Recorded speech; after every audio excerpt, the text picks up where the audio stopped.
Hey everybody, welcome back to Chord Dave Live. It's been a minute and we're all well, supporting some smaller YouTube channels this week, so hope you enjoy that. Anyway guys, it is Saturday night. It is 10 p.m. here in Ireland, so cheers to you. There's some Hop House 13 in here and yeah, sludge it. And Happy New Year, because I haven't seen you guys in a while. So Happy New Year to you. Hope you're all doing well. Yeah, sorry about last week. Had to cancel it last minute. To be honest, it was because my back decided, nah, pal, you ain't gonna do nothing. So yeah, I had a disc or something decide to pop out of place, and I couldn't really move. So that was fun. All good now though. We're all back to normal ish. So let's get on with Chord Dave Live for the 62nd time. And just a reminder to all of you new folks, if there are new folks here, you got to be subscribed. So make sure you hit that subscribe button. Wait a minute and then you can chat to us. A couple other things to note. If it's your first Chord Dave Live here, don't be afraid of anyone. They're all cool. Everybody except for one person, but we'll go into that later. Also, video just premiered on the channel, so if you haven't seen that yet, we'll probably talk about the PRS SE McCarthy's in a little while. I think they're really cool, as you might have known if you watched the video. Anyway, let's jump into the chat. The chat does open, by the way, guys, about an hour or so before the live stream actually happens. So if you see the notification or you see a notification early, drop in and say hello. Scott Bogfoot's always the first one here. You're like, I don't know how he does it, but he's always the first one here. It's good to see you, Scott. Hope you are well, my friend, and Ryan as well. Always follows up. So good stuff to see you, Ryan. Hope everything's good. Scott says, I want a Les Paul with the edges beveled like a SG with the LP horn cut like the SG's lower horn. May as well be one of those skinny LPs, the Les Paul Plus. I think it was called, thoughts anyway, Les Paul Les Plus is what it is. I don't think they've done them since 2015, but they're cool. I want to pick one of those up at some point. But I like it. I like, yeah, the whole idea of crossing an SG and a Les Paul sounds like a good guitar to me. I would take it for sure. So good stuff. And Scott saying, as good as ever, having migraines and earaches for 3 weeks. I can trigger a headache by just moving my neck from side to side. Other than that, I'm great. I feel you, man. The first 14 days of 2023 have not been perfect health-wise. But, you know, we're getting there. The excitement of NAMM in April, just 3 months away now, is getting me through everything. So yeah, that's what's getting me through. That's what I'm spending most of my days working on. Orion says, I like the thin Les Pauls. I actually tried the PRS Vela today. Would have bought it if there were any other color. It's similar to an LP, but satin, light as hell and beveled. Those are pretty cool, Ryan. Yeah. Which color did they have? Because I know there was a blue one, I think, and a cherry one maybe. I don't know, but yeah, definitely let me know if this is which one you got. Ryan asks Scott, did he see a doctor? Scott says, doctor, this is Newfoundland. And he says, oh, sorry, did you see a veterinarian? That's the kind of fun we have around here. But yes, good stuff, guys. And Scott, I do hope you're well. Take care of yourself. Doctor, veterinarian, whoever. Just to stay away from doctors under bridges. That's never a good combination. Ryan says, it's the Vela is nice. Check it out. It's part of S2 line. It goes for about 1900 Canadian. Yeah, I don't know how much that is in other monies, but yeah, they're a pretty decent price, I believe. But they're good guitars. I like them. Let's see. Ryan says, Ryan says they're pretty knowledgeable there and no commission sales. Pretty cool. Let's see. Anne's here, says hello Anne, hope you're doing well, and thanks for dropping in to join us. Grandpa Joe's here, says greetings everyone, wishing Dave and all a happy and safe new year. Well, happy and safe new year to you too, Grandpa Joe. Always glad to have you here. And Al is here as well. Great video on the McCarthy's. Thank you, Al. Appreciate it. Yeah, going to be a lot more kind of on the just here's my reaction to or opinion of videos. Getting back to them, I haven't done them in a while. So we'll see how it goes. Going pretty well so far. Bear with me 2 seconds, guys. I will just try and shut up my nose.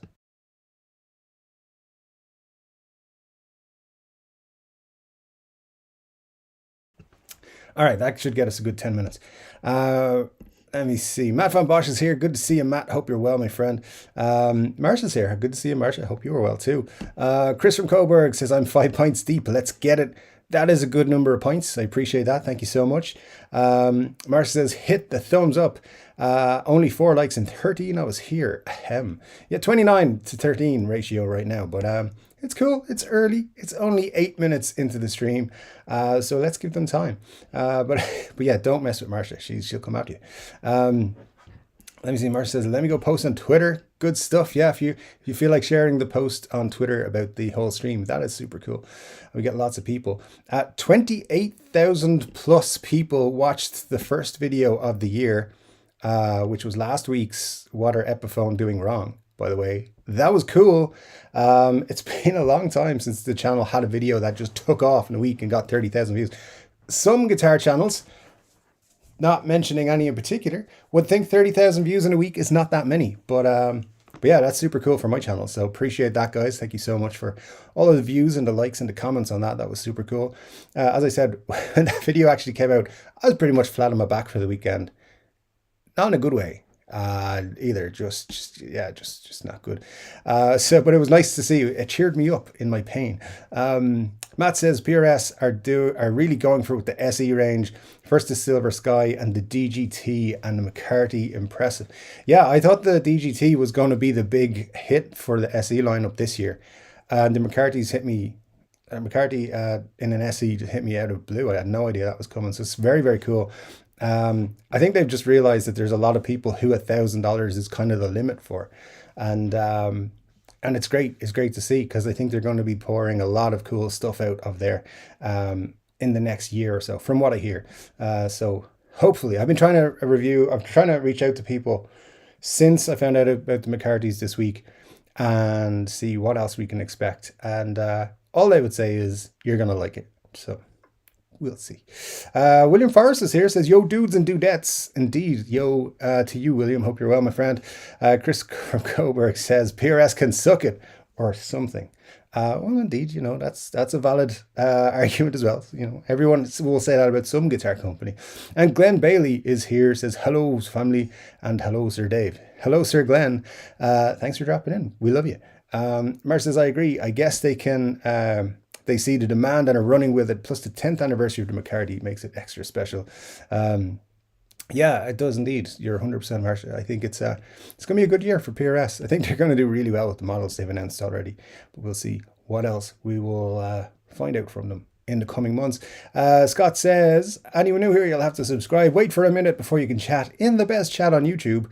Chat lurkers are welcome to join in. Indeed, they are. We welcome all the lurkers and the new folks with open arms. And don't be afraid. Weird stuff happens, but just get funky with it. It's all good. Robert's here. Good to see you, Robert. Since morning, Dave. Good morning, everyone. Wherever you are in the world. And very best wishes to you all. Keep playing. And good morning to you in Australia. Happy Sunday. Hope it is a good one. Yeah, good stuff. Always good to see you. What have we got here? Scroll down. Ben Allmark's here. Good to see you, Ben. Hello, everybody. Hope you are all well, including you, Dave. I just left Mike Scars live for you. Well, thanks. Thanks so much, Mikey Scars. I'm sorry.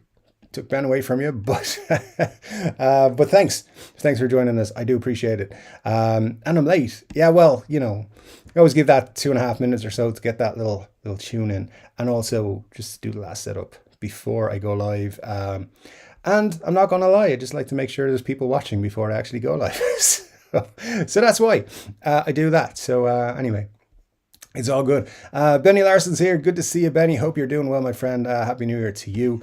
And Nella is here as well. Good to see you, Nella. Hope all's good. Chris from Coburg says, I'm about to turn 50 in a few days. Anyone else at the half-century mark? I feel 18. Not yet, Chris. Still got 10 years to go. 9 years to go, I guess. 9.5 years to go to that. But we are definitely going to be... hitting that point at some point. But I get you, I still feel quite young. And then I try to move. And my knees are like, nah, man, you're not 18 no more. Al says 62 guitars. What are they? Did I miss something? 62 guitars? I don't know, Al. But I think there's all kinds. Let me see. Jess is here. Good to see you, Jess. Thanks for dropping in. Happy New Year, you say, and Happy New Year to you. Good to see you, as it always is. And Micah is here. Says, good morning, peoples. Good morning to you, Micah. Hope you are well. Keep up the Instagram, and I like it. I like what I'm seeing. Marcia says, I'm the uncool one. Admit it. No, the uncool one is not. It's not here today. They don't. The uncool one usually doesn't pop in. I'm just kidding. You're all cool. Let me see. Al says, I was referencing Glenn's goth cousin. Oh, there you go. I think he was referencing Glenn's goth cousin. Well, you know, Glenn's got a few personalities. And we love them all, so it's all good. At least early in the year. Everyone gets a refresh at the start of the year. John says, I remembered it's Saturday. It's raining like the flood is coming. Well, cool, John. Thanks for popping in to see us. It's always good to see you. And yeah, stay safe out there if it's raining heavy like that. You know, just take care of yourself and be well. Al says, John, are you in California? And John says, I want the PRS DGT Gold Top. I do like the DGT Gold Top. I do like it. I think I said in the video, I was just starting to think, in the budget range, the gold tops are not there's nothing like super cool gold top wise. I don't know why. I just always think Epiphone gold tops don't live up to my expectations, and the DGT looks phenomenal. So yeah, that's one I may have to check out at some point as well this year. Definitely want to pick up the McCarthy 594 and the standard in the vintage cherry. Still looking at that thinking, how have they made that the cheap one? I think it looks great. Let me know your thoughts on the 594, which one you would prefer actually tonight. That'd be cool to go through. But we definitely got some cool choices from PRS there. It's almost like they're listening to their customers. It's a weird thing for a guitar company to do, but there you go. They're doing it. Now it says that Ryan, the Gibson The Paul 2 from 97 is thin and has comfort cut on the back. Yeah, the Paul would be one that be quite thin, in fact. Yeah, those are cool. The vintage ones, the 70s ones, have T-tops in them as well, which are good pickups. Those were in Les Paul Customs in the Norland era as well, I believe. So the later end of the Norland era. So yeah, not too bad. Corey says, hey gang, hope everyone is having a great weekend. Don't forget to hit all those buttons for Dave.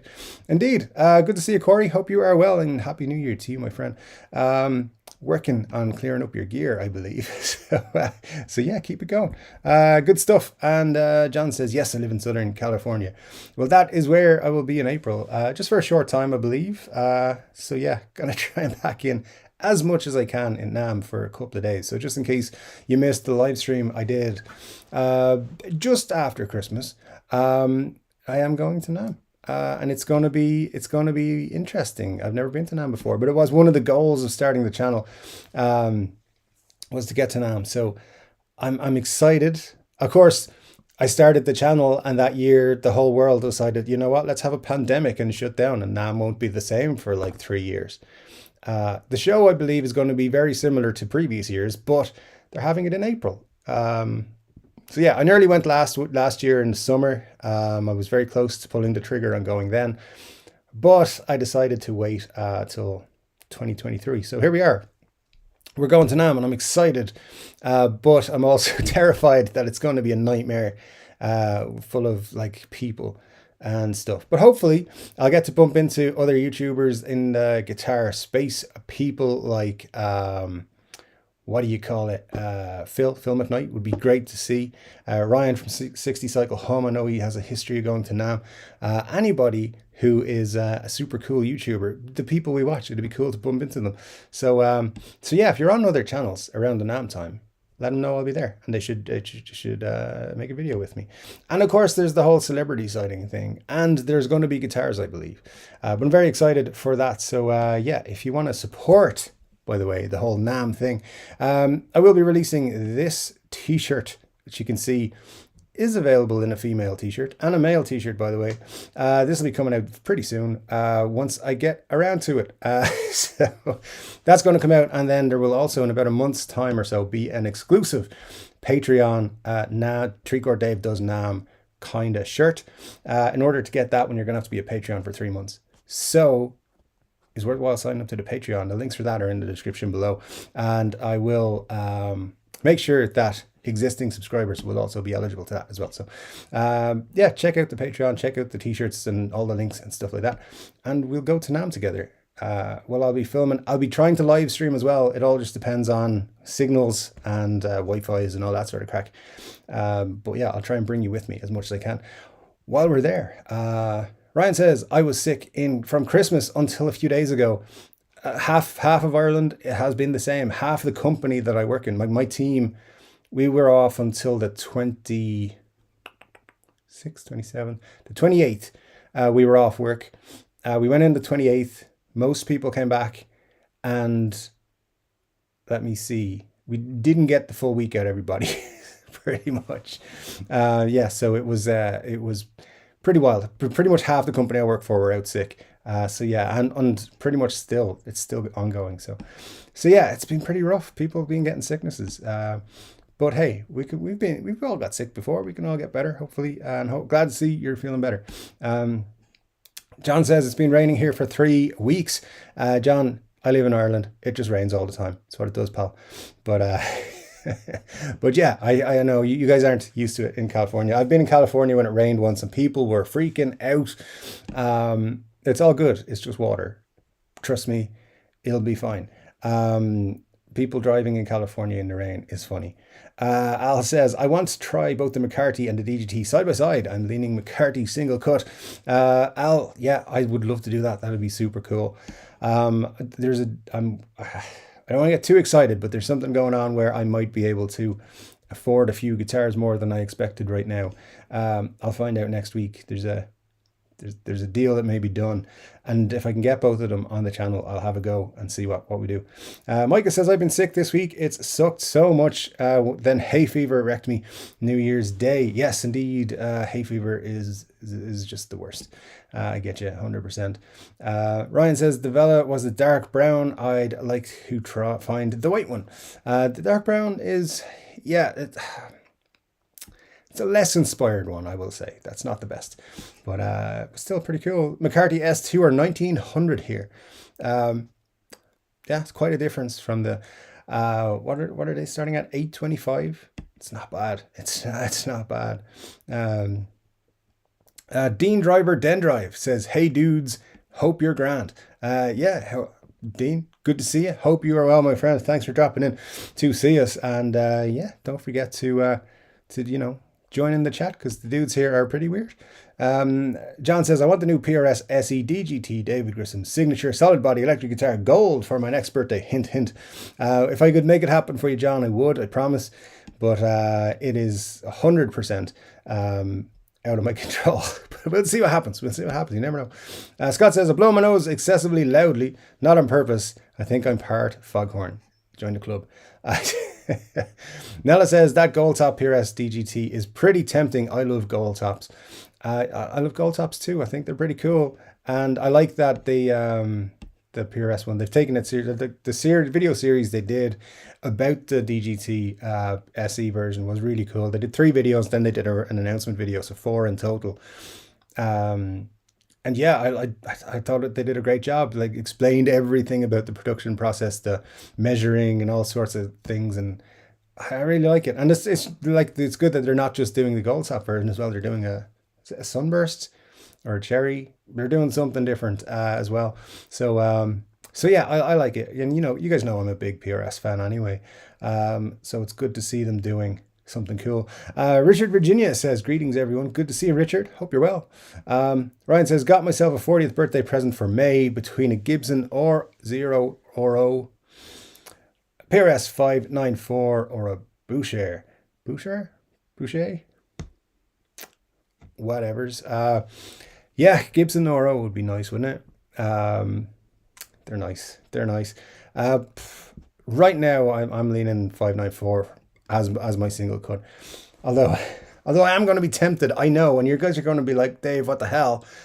I'm going to be tempted when the blue blues power comes out, because I like it. I like the blue color. I like the blue color guitars. I did post that on the old Instagram the other day. Let's see, did I import it to the computer to put it on the live stream? Maybe not. Yeah, here it is. All right. Bear with me, I will show you. So yeah, Jared James Nichols did a show at the Gibson Garage just the other day, and he had a new blues power with him from Epiphone. I thought at first this was a photoshopped image, but it's not. Oh, that looks like the wrong picture. That's not a shareable picture. Nothing weird. It's just not. There's nothing in it. Come on, man. Where are you? All right, give me a second here. It was there and then it disappeared. So, all right, it's in the images, I think. So we will have a quick look. There we go. That's the one. Here we go. It is, as you can see, a blue blues power Les Paul custom. We can just make out from this picture that at the top there, it's a Les Paul custom, and it says blues power on the truss rod. So there you go. That's probably coming out. I would expect them to hold this back a little bit. So I'd expect this to be a NAMM release. But who knows? They could still do a full reveal of their whole lineup in January. I don't have any information that they're not doing it, or they are doing it, or whatever. But I like it. So yeah, it's just the color's going to make me probably want to check it out. Even though with the gold glory, I was not impressed, if you guys remember. So I think it's just the finish. It could just have been a bad one I got, and that's, there you go. But yeah, it's Pelham blue by the looks of it, and you know, Jared James Nichols just makes it look cool, because that's what he does when he has guitars. He makes them look cool. So anyway,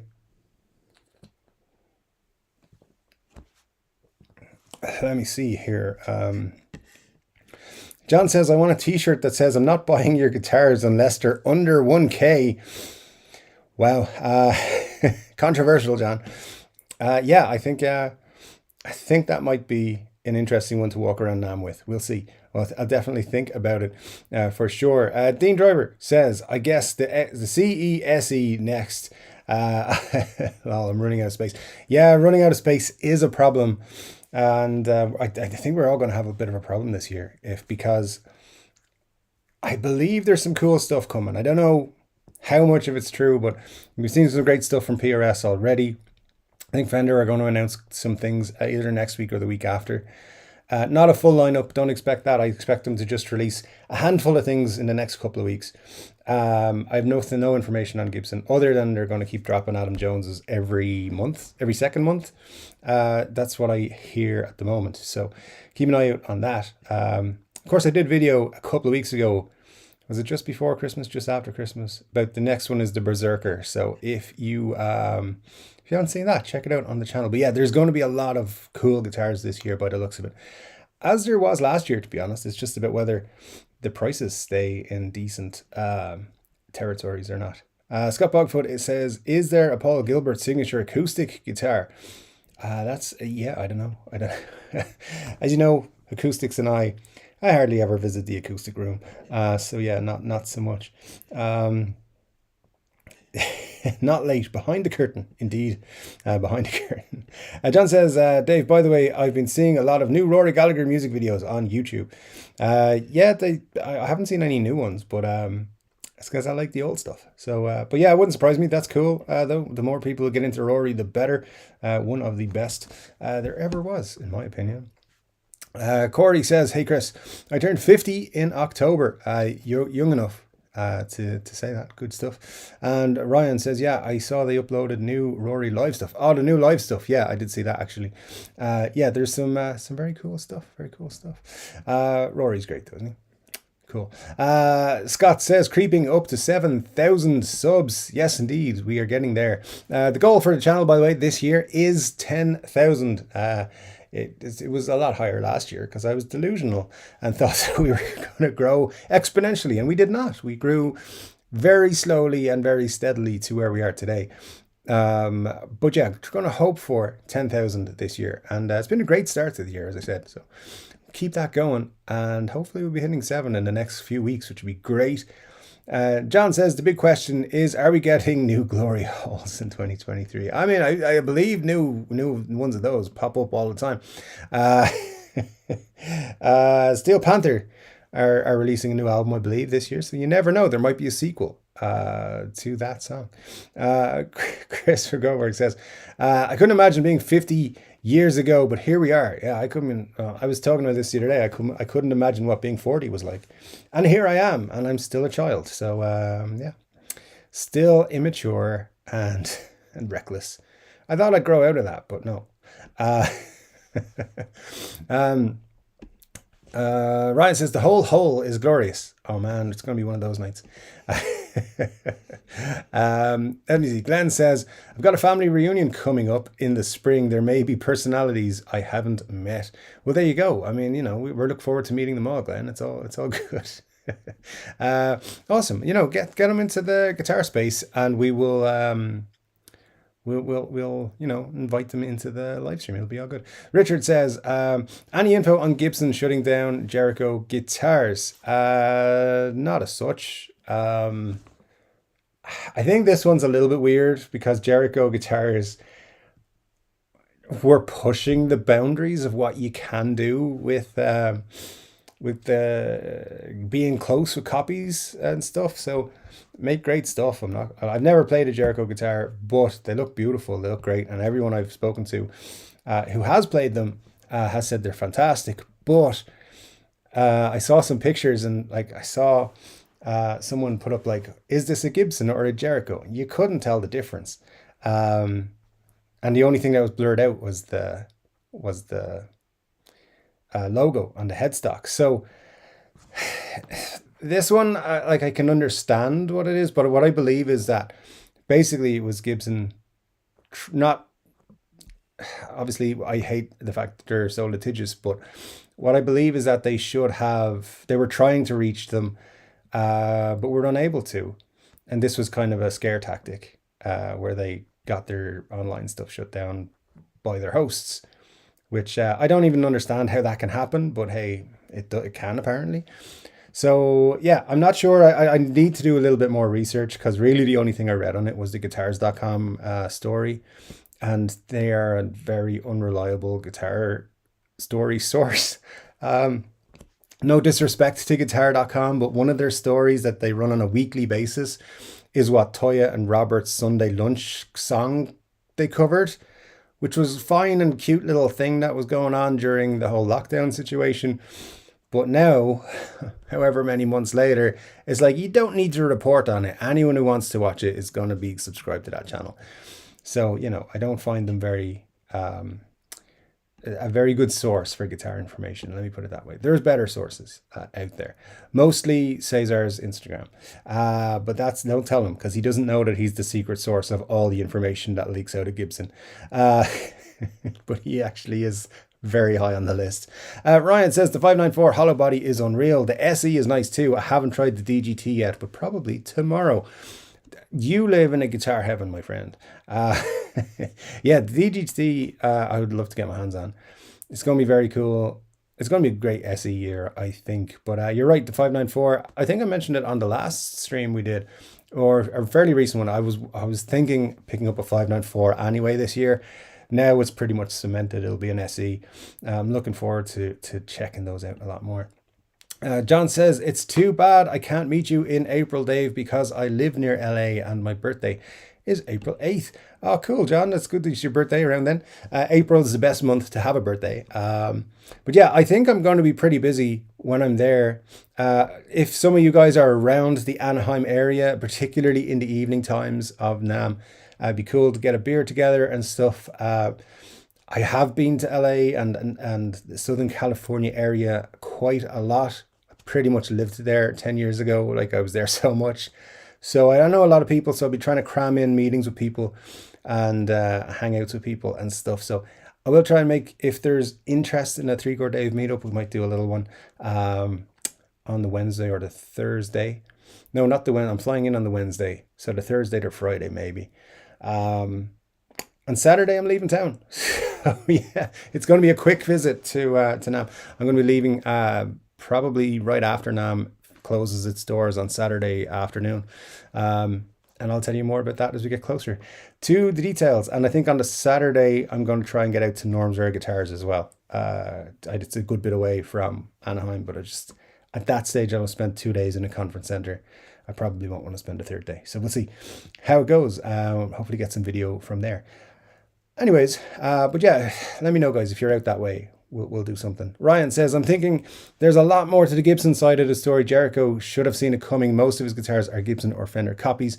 Exactly. I 100% agree with you, Ryan. I think, yeah, they were pushing it so much. So I don't know. I mean, some of their guitars were just exact replicas. They're really nice, but they're exact. You can't do that. So, you know, it was bound to happen. Glenn says, I'm not a fan of Gibson suing anyone. Me too, because I feel like they'll sue me eventually. But Jericho is really close to copyright infringement. Yeah, I think everyone's kind of got that opinion for most of it. Scott Bogfoot says, I'm thinking of getting a Mackie Pro FX 12 V3 mixer. Anyone here have one of the Mackie V3s? No. Really, you thought I would have one? I don't think so. Ryan says, Dave, for NAMM, you should place glory hole signs with an arrow and see who follows them. Maybe I should get stickers and just put them on toilet walls. That's probably vandalism. I'm not going to do that. If anyone does that, it's not me. Yeah, that's not a good idea. What else have we got? Todd is here and says, hey Dave, hello all, just got in from work. I've been listening whilst the coffee maker makes magic juice. Cool. Glad you are feeling somewhat better, Dave. Yeah, thanks Todd, I appreciate it. Good to see you, my friend. Happy New Year to you. And yeah, it's been a start to the year, but yeah, all good now, feeling a lot better. John said, Richard looks at Fluff's video. He makes a good point about why he thinks Jericho was making exact copies. Yeah, pretty close. Al says, something I found interesting on the McCarthy double cut. The tuners look like Kluson tuners. Makes it a great opportunity for upgrading to Hipshot or Goto locking tuners. Yeah, sounds like a good opportunity indeed. I think the tuners is the one part that you could probably upgrade on them all right. I think everything else is pretty solid. But yeah, we'll see. Let me see what else we got. John says, Richard, it's riffs, beards, and gear YouTube. Yeah, that's Fluff's channel. Great channel, by the way. You should definitely check it out if you haven't. The Asian Redneck's here. Good to see you. Says, howdy y'all.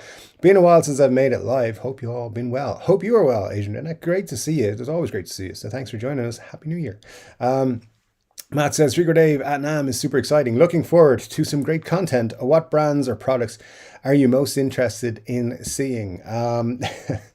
So I have some ideas for NAMM. One of them involves getting kicked out by a certain company from their booth or area or arena or whatever they're calling it. They're very famous for their double and single cuts and explorers and like V's that fly and stuff. I don't think I will be kicked out, but I think it'll be quite funny if I do approach their president and be like, hey, remember me? But I'm excited for everything. I think it's going to be super cool. I'm looking forward a lot to seeing the boutique builders that we don't see on a regular basis, the small companies. Reverend, I don't see a lot of Reverend guitars a lot, so it'd be cool to see them. I don't know, they're not like a boutique builder per se, but I want to see them and kind of get up close and personal with their guitars and get to meet some of the folks behind the companies. I think that's going to be a great thing for the channel and for me going forwards.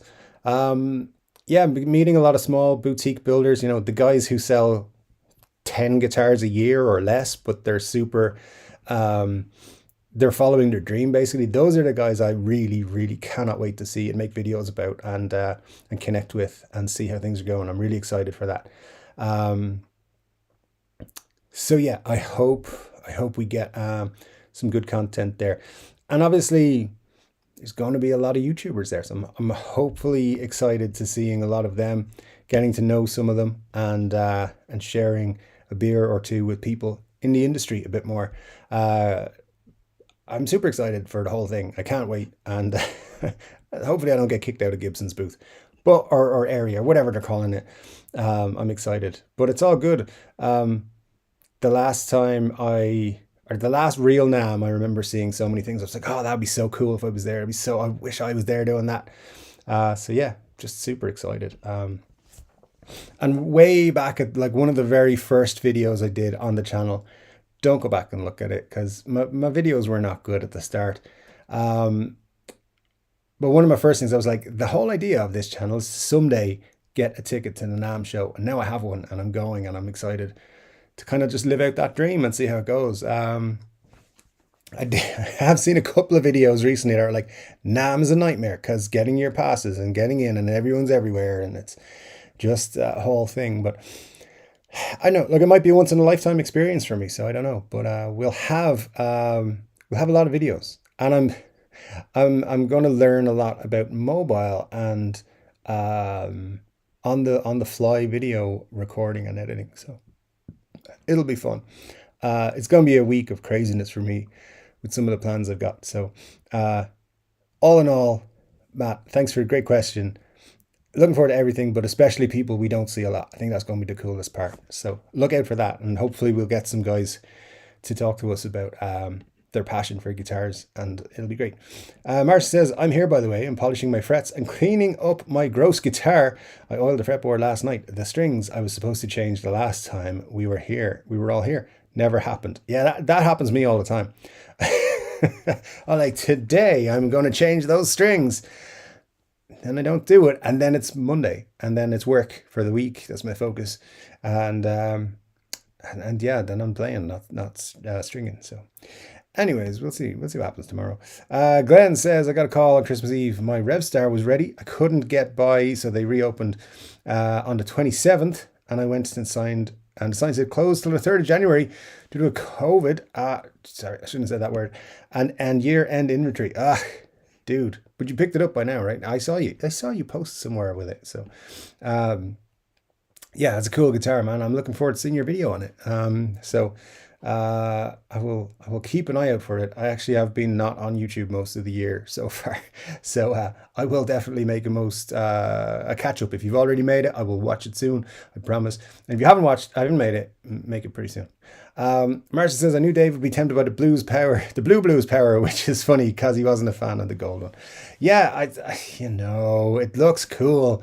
I think part of the thing, I've tried to figure this out since I sent it back with the Gold Glory, was for a gold top, what I really want is a gold top that looks like a 50s gold top. Like, it's got that feel and look of a 50s gold top. The Gold Glory doesn't. It's a kind of an odd finish, like a kind of a matte finish, which is a little bit unusual to me. I don't know. I think I would like it a lot more in blue. I don't know why. But that's that Pelham Blue is one that I would actually like a gloss Les Paul in as well. So we'll see. But it might be another one I get and just be like, nah, it's not for me. We'll see. There's a lot ahead of it on the list of what I would be interested in this year. So it all just depends. Scott says, Dave, what's your thoughts on dating a guitar by the neck on easily swappable neck wink wink Fender? Do you trust or even scrutinize those guitars?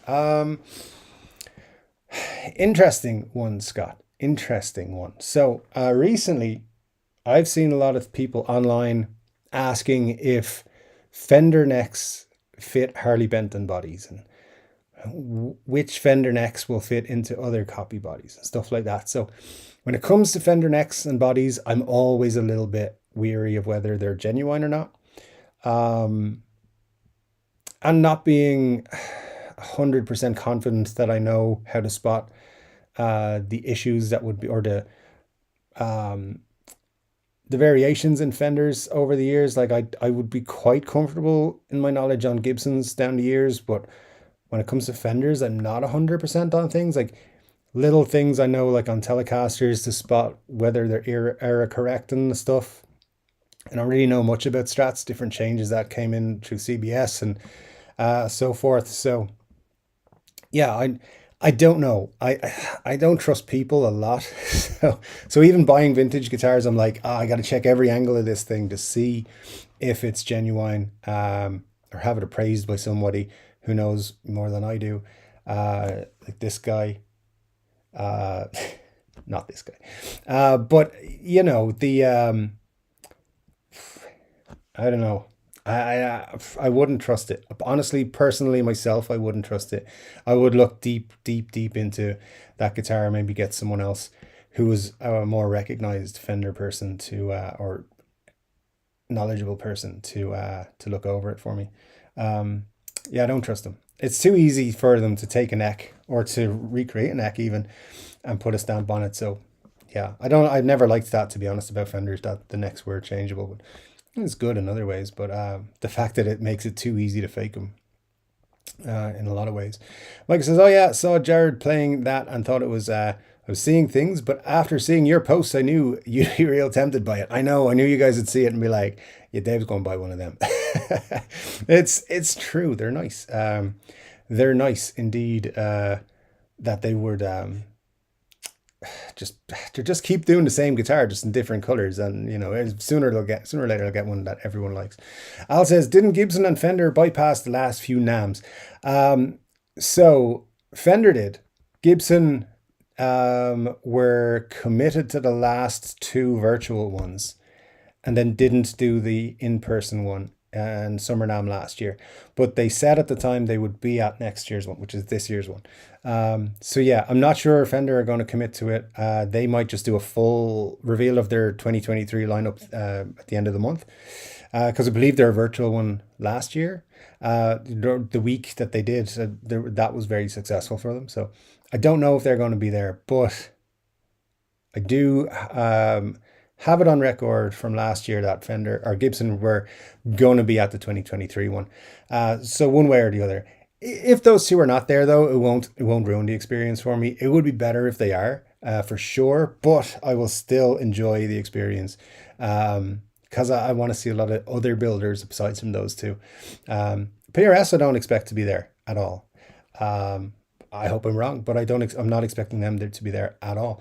Let me see. John says, Dave, do you know what style of Harley Benton is closest to the PRS brand, CST? Yeah, that's their CST 24, John. I think it's a 24. But yeah, that's it's like a custom 24 PRS. So that's the one to go with there if you're looking for one from Harley Benton. Glenn says, that's a nice looking Epi. Hopefully they will be adding more colors. My understanding is there is colors coming in Epiphones this year. So we will see if that is true or not. Yeah, it's going to be fun. It's going to be a fun year. I've heard so many rumors. I know half of them are bullshit and I don't know which one's which half, but I've heard a lot of stuff. So hopefully we'll get some really cool stuff this year. It's exciting at the start of the year because you never know what's coming. And hopefully by the end of the month, though, we'll see something from all the major companies.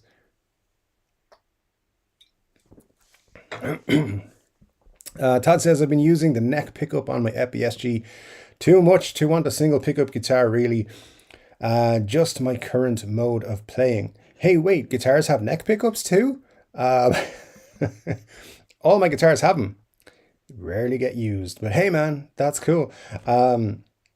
Yeah, I don't know. There was something about that guitar that just didn't fit with me when I had it. And I think it was more down to the finish issues than anything else. It did feel a bit weird not having like a selector switch and what do you call it? A neck pickup. But hey, I'd get used to it if it was Pelham Blue, right? And it was finished well. We'll find out, I'm sure. Scott says, JJN should just get a full line collection like Slash. Imagine if he had the signature EDS 1275 with just one pickup per neck. Oh my God, that would cause people to melt. What would happen? Yeah, that'd be mental. I don't know. I mean, he's pretty much got a collection if this blue one comes out. They're just all the same guitar in different colors. And he's one of the coolest guys in music right now. I think he's very, very cool. Yeah, so I'm hoping they do keep that back and release it at NAMM and do a big thing about it. I think it'd be great. The Gibson might just announce, hey, we're going to do a thing at the Gibson garage this year and we're going to have our own mini NAMM. And they might do that. I don't know. I won't be going to that if they do because I'm committed to the whole NAMM thing now. Dean Driver says, did they make those Kirk Hammett 50K ones? Crazy, yeah. Yeah, they did. They did, and they sold. So there'll probably be another 50 grand guitar this year. Like the Adam Jones thing, I wouldn't be surprised to see them doing a version 2 inspired by Greenie or whatever. Gibson. I'm sure they're working on something that they can charge ridiculous money for again. We will see what comes from there. But listen, people got to spend their money somehow. I did a very cool video. I thought it was cool. Of course, I thought it was cool.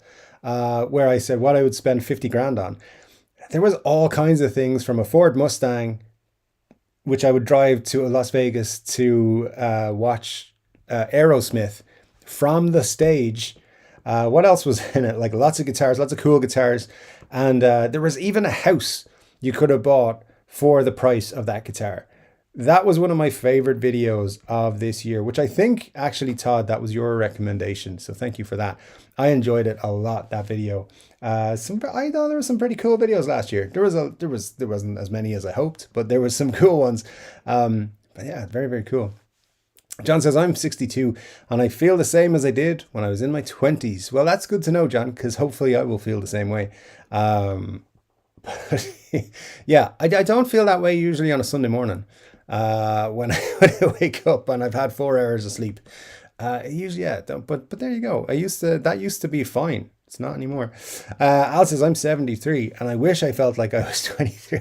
Yeah, 23 was a good year. It was a very good year. Glenn says, Dave, will you be wearing the tee when you and Cesar will be hanging together at NAMM?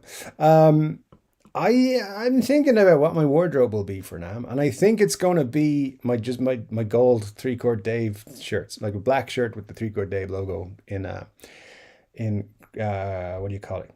Gray. No, gold. Probably that one. Just so everyone can read it and be like, oh, you're a 3-Chord Dave. It's probably what I'm going with. I also don't want Cesar to miss me because he's funny and he gets it, and he's my friend on Instagram. He doesn't follow me or nothing. We just had that one exchange, but I know he's keeping an eye to see what I'm leaking. So yeah, we might have some more interactions soon. We'll see. But yeah. I really am hoping that if Gibson are at NAMM, I get Cesar on camera to be like, hey man, you're watching 3-Chord Dave. Do a little stinger. It'll be great. But anyway, we will see. Lorraine says, I see you're a JD fan. Speaking of this young gentleman here. Yeah, this guy, JD, has got me into a lot of trouble over the years. And yeah, thanks. Yeah, that's what that's all about. Corey says, just pulled the trigger on the vintage Sunburst SE 594 single cut. For anyone in the US, they have all the colors in stock for the single cut except the blue. Yeah, Corey, that's great. As I said in the video that I just released, the vintage Sunburst is a showstopper. It looks phenomenal. So I'm hoping that when it arrives, that it looks as phenomenal as it does in the pictures. For me, I think like the vintage Cherry looks amazing. I think that's a knockout. But the vintage Sunburst is phenomenal, and I think it's the nicest one in the range. But I think for me, I will go with the vintage Cherry because I haven't got a vintage Cherry guitar right now. So anyway, but I like it. I love it a lot. So yeah, be sure to let us know when it arrives, how you feel, how it feels, and do you like it? Do you love it? I'm sure you're gonna love it. Let me see. Meaning Zounds. Z-Zounds? Never know. I'm just gonna say Zounds. William Farris says, no one's stopped talking about Jericho guitars since. That's a good point. A lot of people will not have heard of Jericho guitars until this week, because they are quite a niche brand, quite a not well-known brand, a boutique brand, shall we say. And listen, they don't just do Gibson knockoffs, copies. They also make Fender copies. But listen, my whole thoughts on that, and I was going to make a video on it and say what I thought, but there's so many, like pretty much every guitar YouTuber has done it already, so I didn't really want to step on it. I'm not afraid of doing the same thing every other guitar YouTuber has done. You guys know that. But The thing is, everyone hates the fact that Gibson sues everyone. We all hate it, even when they have a point, and they might have a point at this one. So yeah, it's you know, the thing is, they shouldn't have done it. They should have found a way to actually speak to the dude better. Whatever, I saw Fluff's video and he said that perhaps they tried to reach him and they couldn't, and so forth. So this was after months and months of trying to reach him. Send the message. That's possible. It's more likely than them doing it without actually trying to reach out. But hey, there you go. Ryan says more people talking about Jericho than they are about Jeff Beck. And that's a very good point. We should have started off the show by saying rest in peace to Jeff Beck. Absolute legend. One of the greatest guitarists there has ever been. Absolute hero. Phenomenal guitar player. So yeah, sad news this week that he's gone to join Jimmy in the Cosmic Band. But yeah, that's the power of the internet, man. Once a story gets going. And there's also the hate element. People love hating shit on the internet. And here we are on the internet. And people, like, I hate Gibson in the way they act about, like, going after these companies and suing people and shutting businesses down. I hate what they've done with Dean. Not particularly a big Dean guitarist fan. Never owned a Dean guitar. But I hate what Gibson doing. They're putting them out of business. Like, that's not right. Jericho guitars, I think we're very, very close to infringement, if not over the line of infringement. So I still hate that Gibson are making legal moves, but it's a little bit more understandable. Yeah, it's just the way it is. It's so bad. Something like Jeff Beck. I mean, also, someone like Jeff Beck, in a lot of ways, like, it's hardcore guitar people who like listened to blues music and rock music for their whole lives. A lot of kids don't know who Jeff Beck is, and but they know who Gibson are, and they're like, oh, Gibson are suing another company. And it is kind of fashionable to hate on Gibson for their suing people, and rightly so. It should be. But yeah, it's the internet, man. I hate it, but I also go on it every day, so I'm part of the problem. But the big point we should be saying is, yeah, Jeff Beck, it was a shock. I thought he was younger for some reason than he was. He's still only, 70 something, which these days is not old. So I think, it was a bit of a shock. And yeah, like, this dude changed the world in a way that few of us can. Like, he made the world a better place. Very few people have the impact that Jeff Beck had on the world. So absolute legend. Sad that he's gone, but his legacy will never die. Absolutely have to say that. Al says, not on my cycle, Ryan, more Jeff Beck. I've been listening for the last couple of days. That's good, Al. Yeah. I mean, I've seen so much about Jeff Beck as well.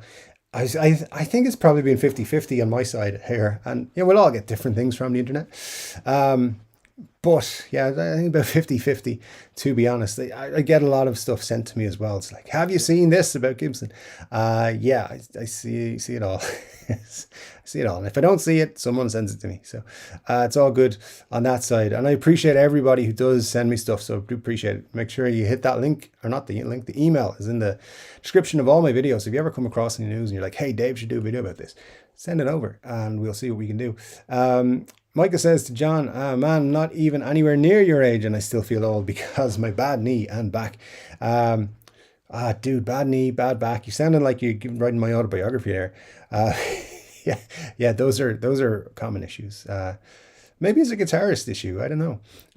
Marcia says that would be great to make it to Norms. Yeah, all the times that I was in LA, which is many, spent many a day out there, many a time, many a trip. Never got out to Norms because it's in Tarzana, which is it's a pain in the butt to get to. It's not particularly in LA. It's kind of like an hour away. Yeah, it's about an hour away, I think. And that means I got to drive through LA traffic and stuff, and I hate that. I don't like driving in LA in the first place. So anyway, We'll see. We'll see. If I get there, great. If I don't, don't hate. Don't hate. Al says, I'm getting more Jeff Beck suggestions on my YouTube subscription. Well, that's good. John says, I've been playing Jeff Beck 24/7. Jeff was absolutely my favorite guitarist. He's up there. He's one of the greatest of all time for sure. Jeff dying is bonkers. A few famous people have died this year so far. Indeed, they will. So, hey, it's going to be interesting to see the kind of, what do you call it? The memoriam boards this year, because there's going to be so many people who are like, oh shit, that person's gone, that person's gone. But they're leaving behind great legacies, people like Jeff, that will never die. Grandpa Joe says, Dave, do you have a stopover in any city here in the US? So my flights are split, coming and going. I'm stopping in New York, but just for like an hour. So it's a connection in the airport. And then I'm stopping in Boston on the way back for about 10 hours. So if you're around Boston Airport, Logan Airport, is it? I will be possible to head out of the airport for a while. About 4 or 5 hours, I think, on a Thursday morning. I'll have to check the dates closer to the Thursday after NAMM, whatever date that is. Ben says, I'll meet you in Anaheim and split a beer with you. Otherwise, we'll be there all day. That sounds cool, Ben. Yeah, that's awesome. As I said, I'll be very tight. And like my plan is I'm going to LA, driving to Anaheim. I'm going to be there while NAMM is on for the first couple of days. The third day, I'm going to be doing other things, and then I'm leaving California. So I'm going to be in California very, very briefly. But yeah, if we can make that work, that'll be great. Marcia says, there's something weird about the Jericho side. Jericho didn't show any proof it was Gibson. It probably was, but Gibson just can't get things shut down. There's a legal process. Yeah, I know. Yeah, that's true. I don't know the whole legal side of things in the US, but from what I'm hearing is they were trying. They never got anywhere with it, but there you go. Al says, Jeff's passing was so sudden, never heard of bacterial meningitis before. Yeah, knew a couple of people who died of that in the past. So it was sudden. It came out of nowhere. I saw it. It was like nighttime and it flashed up. I was like, this is a joke. It'll be fine. And then the next morning I was like, oh no, it was real. So anyway,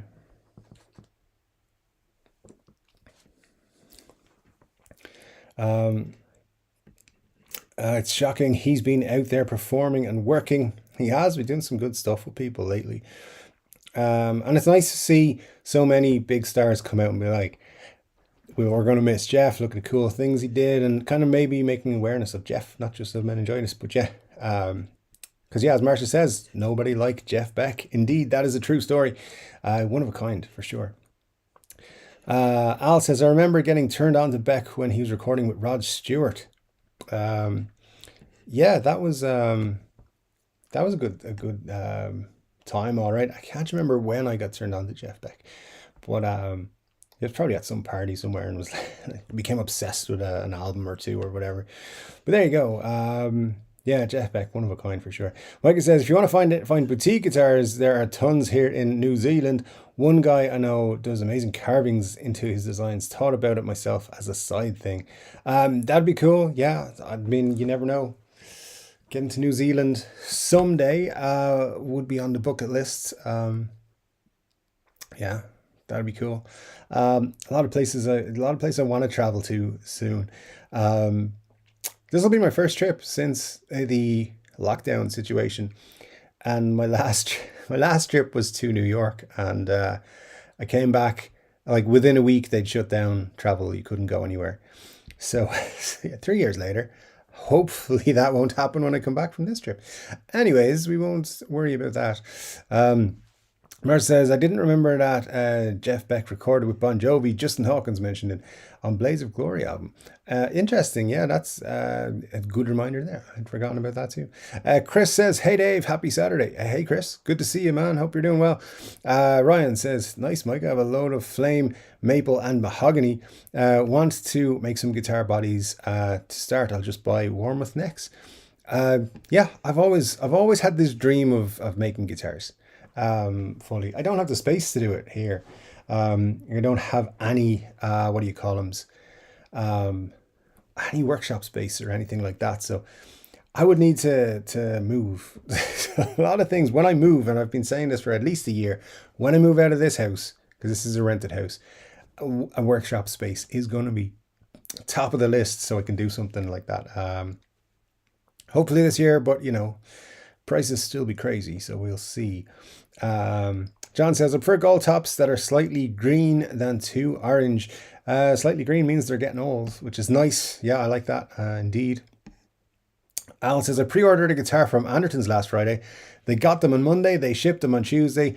I received it on Wednesday. Amazing service. Sweetwater couldn't do better. England to the US in 24 hours. Amazing. That is good, Al. Last time I ordered from Anderton's. This is not Anderton's fault in any way. This is the courier. So I was living in a different house, and you had to go into a gate, and there were two houses, my house and the main house, which is like the landlord's house. But I had a house off a little bit to the side.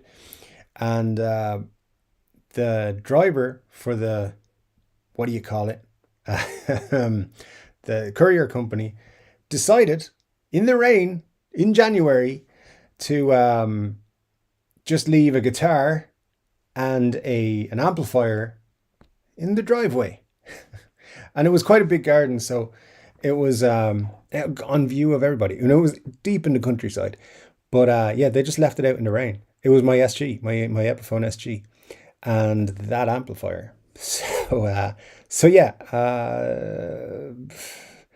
made me think twice about ordering from Anderton's just because they use a courier who was so flippin' stupid. And it was clear that there were musical instruments in the box. So yeah, I was quite unhappy with that. Same time, same courier guy, about a week later, I had ordered some shirts, and he didn't even get out of his van. He just opened the door. I was watching him do this, and he took the bag that they were packaged in and just fired it at the door of the main house. And my landlord opened the door, was like, oh, cool, and took it inside. Didn't read the label, but then I was like, can I have my stuff back? So anyways, couriers. If you're a courier, don't do that. Ben Allmark says, the Inspired by Epiphone 50s gold tops are epic. Not even kidding. I have a real one, and they usually play the Epi 50s. Didn't think I'd like the big neck, but I ended up loving it. Great guitars. That was very cool, Ben. Color-wise, comparison-wise, looks-wise, in hand, do they look the same? Have they got that gold top feel? Because that's the thing and I haven't had one of those ones in my hand, so I don't know. But that would actually make me want to pick one up. So yeah, let me know if you can. Richard Virginia says, yes, Al, many of the major manufacturers did not display. Yeah, over the lockdown years, they haven't. That's true. But hopefully they're coming back. They're coming back. Marcia says they don't always fit. Varies by Fender models of years. I know this because Kalos Guitars is pre-selling carbon fiber necks and pick guards.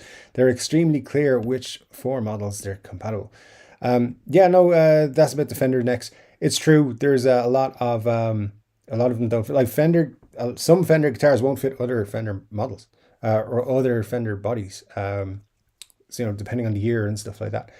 But also some of them won't fit Squires, and I know specifically Harley Benton have tried to make it different in the neck pocket, like the bolts positioning and so forth is different. So it would be quite obvious that someone had filled in the holes and drilled new ones and so forth. But yeah, the companies have to be aware of that it's something to look out for. But it is something you got to be aware of. Not all necks will fit all bodies, even though they're looked the same and so forth. Dabi Good to see you. Thanks for dropping in. Says, so your thoughts on that Fender EOB Strat, Ed O'Brien? I love the electronics and awesome sounds, but hate that fat, thick V neck. Wonder whether I could or should buy the Ed O'Brien and a Fender authorized 60s neck. I mean, I think the Ed O'Brien guitar is a very cool one. If you're into that kind of era of Strat, it's got some cool features, and yeah, it's not a bad one at all. Much like Colin on Guitarist has said, I don't do a lot of Strats, and the reason for that is I really don't dig Strats myself. Nothing wrong with them, I just don't dig them too as much as I do others. Yeah, listen, if putting a Fender 60s neck on it is going to make you feel better about that guitar, play it more playable for you, do it. Yeah, I would say, either if you yourself are comfortable doing it and you're fine popping it on yourself, off you go. Otherwise, maybe just bring it to somebody who just make sure it fits properly and everything, and they get it set up 100% correct. I think it's worthwhile spending that extra money to do it. But if I was doing it, I'd bring it down to my pal Marty. He knows everything about guitars and how to make them play great, so I would bring them down to him. But yeah, the Ed O'Brien one's a cool guitar for sure. Alex is here. Good to see you, Alex. Thanks for dropping in. Scott says, I played my casino yesterday. Under £5, great for the back. Yeah, it's a very, very good idea right now. Pick up a casino. Definitely, because all of my guitars at the minute are on the heavier side. Ryan says, to be fair though, Slash's guitars are all the same model LP in different colors. Yeah, that's true. I'm hearing there's a new Slash model coming, and it's not a Les Paul. We'll see. But on the road last year, he was playing an SG, an Explorer, a Flying V. He's played Flying Vs before in the past. Like, he played one on My Michelle, for example. He has a long history of using Flying Vs. So when it comes to Slash, wouldn't rule anything out. I said this as a joke last year, I think it was last year, that there's going to be a Slash model SG. Right now, I wouldn't rule it out. It's more likely to be an Explorer, but they're definitely going to see more Slash stuff, different models, because they just can't keep doing Les Pauls. But anyway, on both Gibson and Epiphone, by the way. Al says to Ryan, I believe the pickups are different and maybe the neck, and of course 400 more for the signature. Yeah, that's a good point. Ryan says, where there's a USA line Greenie coming out this year. Yeah, that's the next one I'd expect. I'd expect at least a USA Greenie, but we'll see what they do. I don't know. They'll do something. Marcia says, by the way, my friend got an Epiphone LP Modern figured from Sweetwater. She let me try it. It's incredible. No QC issues and the specs are insane. Phase reversal, treble bleed, bypass to bridge, coil tapping. Yeah, the Moderns are cool. I like them a lot. So personally have never bought a guitar on Sweetwater. So you guys will have to let me know. Do Sweetwater do QC as well on guitars? Do they do anything before they send them out? Or do they just ship out the box and hope for the best? And if you do have a problem with them, what are they like? I've heard they've got great customer service. I've never bought for myself from Sweetwater. So, and I know some of you guys have, so let me know. Marcia says, I would totally recommend a modern LP from Epiphone. Yeah, they're cool guitars. There is no doubt for sure. Ryan says, yeah, but the Slash line are just one guitar in different colors. No argument here. I think that's exactly correct. Marcia says, I was sad when she took it home with her. Yeah, that happens when other people bring me guitars and then they take them away. Marcia says, Dave needs to have business cards to help advertise the channel. Pass them out to people. There are companies that make cards for free. Yeah, I will have cards for NAMM with me.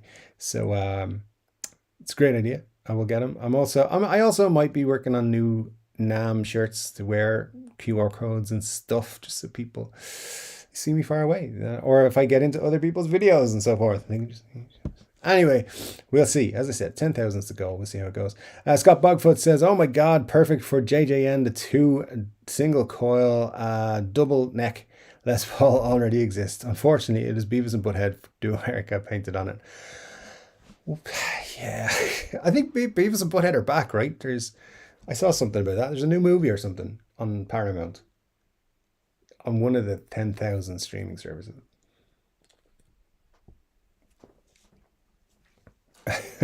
Dave, whatever you do, don't wear that shirt to NAMM. This shirt? And this shirt will be worn tonight. And that's all. Yeah, I thought you guys would get a kick out of it. That's the reason I bought. And actually, Geek Lord, we call this channel Geek Lord here, by the way. He's using a t-shirt for I want to say performer. That's not the word. Provider. That I hadn't used before, and I'm looking for a new t-shirt provider because Teespring are a fucking nightmare to work with. So yeah, I'm hoping to use them. Now, I don't know, the quality on this one's okay. This is like a super cheap. It's like $15, 15 euros. So compared to what I can sell on Teespring for, it's cheaper. I'll have to see what the quality is like when I wash it and stuff. It looks fine on camera from what I can see, but up close and personal, it looks a little blurry. So I'm not sure if that's his file that he uploaded or if it's the t-shirt print itself. But that's why I bought the shirt. I was checking through other things and I saw this guy had one. So that'll be kind of funny for the first live of the year to do it. Anyways, rolling on. It's not important. But yeah, John, I won't be wearing it tonight, I promise.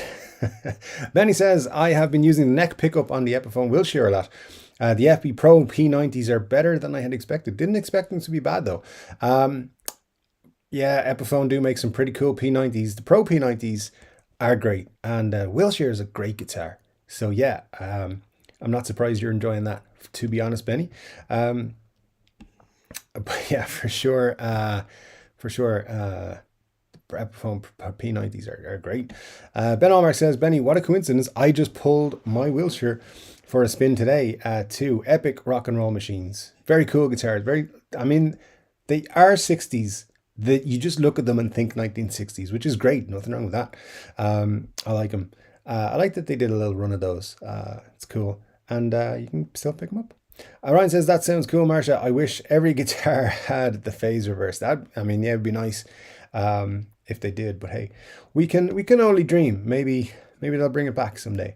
Neck pickup in my casino does an awesome red fang tone. Volume on like 4, tone down low, amp turned up high. Very cool. Very cool. Marcia says, yeah, if Gibson got no response, then they needed to have papers officially served. I don't understand how they can just get brands online accounts shut down without permission from the court. By the way, I should actually mention, just for legal purposes also, there's no actual proof that it was Gibson. As far as I'm aware, last I heard, there wasn't. Like, it's still speculation. It's more than likely that it was them. But, yeah, there hasn't been confirmed as far as I've seen. As far as I'm aware, so I have some, I don't want to say too much, but I have some experience with web hosts. If you present to them that they're selling or somebody is using their hosting services for illegal purposes, including selling counterfeits, they'll take your website down as a precaution because they don't want to get pulled into something. So that's why it would happen. And it's not a legal move. It's just like, hey, you're hosting this website. We believe they're counterfeiting our product. We'll take it down until it's proven otherwise. That happens. I've seen it happen. I know what happens. I'm not going to say anything else, but let's just say I know people and I know companies. That's what they do. Anyways, well, yeah, again, we don't know for sure, but it would seem that that's who it was. Jeff Beck was 78, says John. He started in the Yardbirds, as a lot of legends did. Ryan Byrne says, I'd say they either gave Jericho an ultimatum, shut down his own sites, or face a lawsuit. Seems he's wording it heavily in his favor. It is his side that's come out. That's true. Sam is here. Good to see you. Sam says, who's Jeff Beck? Well, John says, "Are you serious?" Jeff Beck was a guitarist who was in the Yardbirds and a lot of other bands, and was very, very cool. If you don't know, if you genuinely don't know him, just look him up on Spotify or Apple Music or even YouTube, and you will get some very cool music, and you can check it out. It's all good. Anyway, Todd says, "I'm a weirdo because I believe that instead of playing in the band when they pass, a lovely image, not dissing it, they instead become music, an essence that transcends and affects all of us." That's a cool image, cool idea, Todd. I like that very much. It's a cool one. For sure. Ryan says, or they tried to get in touch, but he ignored them. Maybe foreseeing this, they wanting to use it as publicity. That's a possibility. A lot of people know who Jericho guitars are now that did not know last week. That's for sure. Just gonna, yeah, that's a thing. My knees hurt says, "I fully understand the bad knee back thing." Yeah, I mean, you've gone so far as putting it as your name. So, oh, we get you. We get you. It's a common thing. Good to see you. My knees hurt. Hope you're well. So I don't know any Jeff Beck songs. Did he play in Faces? I know who he is, but not his playing. Yeah, I'm thinking he's quite recognizable sound-wise. I think you'd recognize him if you heard him in stuff. Great long career guitarists like Jeff Beck brings guitar enthusiasts of all ages together. That's a good point. It's a good point, Scott. I think Jeff Beck would have been one, though, that is probably... He's not one of the first people you come across as a player. I don't think it takes a little. You got to be deep into it, I think. I don't know. Could be wrong, but that's just how I feel on it. Al says Beck was a studio musician as a teenager, and I think I heard somewhere that after the Youngbloods, he and Jimmy Page discussed a band together. As much as I love Beck, I can't see how Zeppelin would be. Yeah, well, Al, there's all kinds of rumors about what they were going to be doing after that. So it's possible that was one of the things for sure. Hector says, opinions on signature guitars, collector's item or gimmick. Honestly, Hector, I feel it's a little of both. Personally, I think some signature guitars are done too much. I'm a big Slash fan, and I think Slash has too many signature guitars. I'm a huge Slash fan. Look, big Guns N' Roses fan. There's Slash sitting over there. I love him, but I think he's too many Slash signature with Gibson. But like the Bonamassa thing is a yearly thing. That's fine. It's interesting. These always like nice little guitars that become collector's items. I don't particularly mind the Adam Jones thing that they're doing at the minute. It's just not for me. But I don't like the fact that so many of them get bought up to be resold by scalpers and jerks. So, because, people have been waiting for those guitars for so long. And now they're just expensive. Just as expensive as a Gibson. So, I don't like that. But, I think my opinion would be, if you're a big fan of a particular guitarist, a signature model, that's actually like the guitars they play on stage, I think that's cool. I like that. I do. But becomes a point when there's 3 or 4 or 5 or 6 or 7 of them for the same artist that they're just a gimmick. So that's why I like the ones that are just one-offs or that aren't done to death. But yeah, so that's it. So it's a little bit of both, Hector, to be honest, in my opinion. But there you go. But thanks for dropping in. Nice to see you. Todd says Beck was one of the triple threat of the Yardbirds, Clapton, Page, and Beck. Rock royalty, kind of a big deal. Yes, indeed. Yardbirds had some good guitarists over the years, indeed. Gibson has those Tool guitar player guitars out. Maybe they found the stolen shipment, saw them on Sweetwater. Wow, that's interesting. My knees hurt. I did not know. I didn't see it. But there you go. They've always got something up their sleeve, I suppose. James Everett says, hello, Chord Dave, my Irish brother. Hello, James. Hope you're doing well, my friend. Happy New Year to you. Haven't seen you since the New Year, so hello. Ryan says, I'm not big on signature guitars. Personally, it's usually something the artist doesn't even use. It is one of my biggest bugbears that you see artists with, say, an Epiphone signature, and they don't play an Epiphone when you see them live. Not even for one song. That bugs me. I think they could even, like, for example, Gibson in that scenario could make the guitar specifically for the artist and just put the Epiphone headstock on that particular neck. And use it once on a show. I think it would send a message. It would make people a lot more like, oh, he actually does play it on stage, even if it's not the kind of thing you're picking up. But Jared James Nichols, he plays Epiphones. I think like the David Grissom, he was like, I play them off the shelf. So when he does these workshops and stuff, then he turns up and he's like, I don't bring a guitar, I take one off the shelf and play it. And he was, according to the videos, very adamant that he wanted the SE lineup to be the same. So it'd be interesting to see those in person and see how they feel, and what they're going to be like. I think they're going to be cool, and a great player. So yeah, I agree with you though, Ryan. I think it's annoying when you see a signature model that the guitarist is never going to use. Al says Beck would go through many changes until the 2000s. No one will ever play like him. He could play a melody just using the whammy bar. Yes, whammy bar use was out of this world. Like, just ridiculous. Scott says, Mighty Dave of Anaheim. I know. It's like, so where I'm staying is just around the corner from both the convention center and Disneyland. Each morning, I got to make the left turn, not the right turn. So, we'll see what happens. It's going to be fun. More fun than speculating for the next 3 months as to how it's going to go. But there you are. Wayne McConnell is here. Good to see you, Wayne. Says, greetings from Colonia, British Columbia.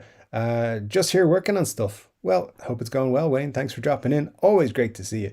Marsh says, it would be really fun if you could do like a group FaceTime or Zoom during your trip meetups for those of us who can't get to hang. That would be fun. Then we can feel like we're all there. Well, we got some time to work out the details. Depends who's coming. If there's people able to make a meetup, we'll set it up and see what we can do. Maybe on Friday. Maybe that's a good day to do it. Yeah, we'll see how it goes. There'll be lots of guitar people in Anaheim that weekend, so it might be a fun thing to do. And once I've hit the ground, I'll find a place that we can all do it at. Or maybe I'll have to find it beforehand. So if anyone's familiar with Anaheim, I'm not, and you are there, that's absolutely, we can try and work out something and see if we can do something. I'll have my phone with me. We can try and live stream, or as Marcia says, do a FaceTime. Yeah, we're working on stuff though behind the scenes. We'll see what we can get in the next few weeks, so that we can actually plan it out and actually get stuff done. But next 6 weeks or so, we probably get things up and running for what we're actually going to do when we're there. Wendy's Hurt says, drinking a red ale and trying to make this violin not sound horrible. Best of luck. Best of luck with that, indeed. John says, the best Jeff Beck albums, Truth and Beckola. Beckola. Yeah, that's cool. Haven't heard that in a while. Richard says, hey Dave, if you need a place to stay, I have a beach house and half an hour away from NAMM. Appreciate that, Richard. That's super cool of you. Thank you so much. I am booked in to stay places, and I have a lot of acquaintances in that area. I don't say friends, but yeah, I do appreciate that. That's super cool of you. Thank you so much, Richard. Yeah, I'm all booked up for places to stay at least. So it's all good. Joe says, sorry, you'll only be at JFK for an hour. Would have been great to meet up. Indeed, Grandpa Joe, but hey, you never know. The year is young and April is early in the year. So, and there's always deals to New York. So maybe you can get out there at some point in the year. We'll see. It is one of my favorite places. So, yeah, once it goes well on the traveling front, maybe I'll look to get there again if I can get some time. So we'll see how it goes. I definitely want to do at some point a guitar tour of Manhattan. So like go around to all the guitar shops that are still there, because I know there's not as many as there used to be. But that'll be a fun video or series of videos, I think. So I'd look at doing something like that if I can arrange it. But of course, just giving myself mad work to do. But I'm picking up some equipment and things that over the next few weeks that'll allow me to do more kind of mobile filming and stuff, like travel films and stuff. So guitar related travel stuff. So like things like going out to Norms, going around Europe and filming guitar stores and guitar places, and going to things that I think will be kind of interesting to document. I'd love to go to London, for example, go to Denmark Street and film in the shops there. I've never been, so that'd be cool. And do other stuff. So Manhattan Guitar Tour would definitely be something I'd like to do. So you never know, is what I'm saying. Towards the end of the year, we might get out that way and have a meetup if we can. Anyways, let's see. What we've got. John says, if I could live my life over, I'd have become a guitar luthier. Yeah, that made me super cool. Ryan says, Beck's Bolero was my favorite. Great album. 100%. Mark says, agrees, Grandpa Joe. I don't live far from JFK. Would have invited everyone to my apartment or asked my medical aides to drag my butt out of here to the airport. Well, hey, we'll have some sort of a chance at that soon, I'm sure. Scott says, hey Dave, if you declare emergency mid-Atlantic, you can land here. I don't know if I want to do that, Scott. It might put me on a no-fly list, but I'll think about it as I fly over Newfoundland, I'm sure. John says, Jimmy Page is also playing on that song, Scott Bogfoot.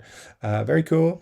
And Moneysir says, I'm not really into playing guitar players, oddly, probably because my ears/brain sucks. I don't think that's true. I think that's, it's about the music, not the player so much. I think what it is that I connect a lot with the playing of a certain player.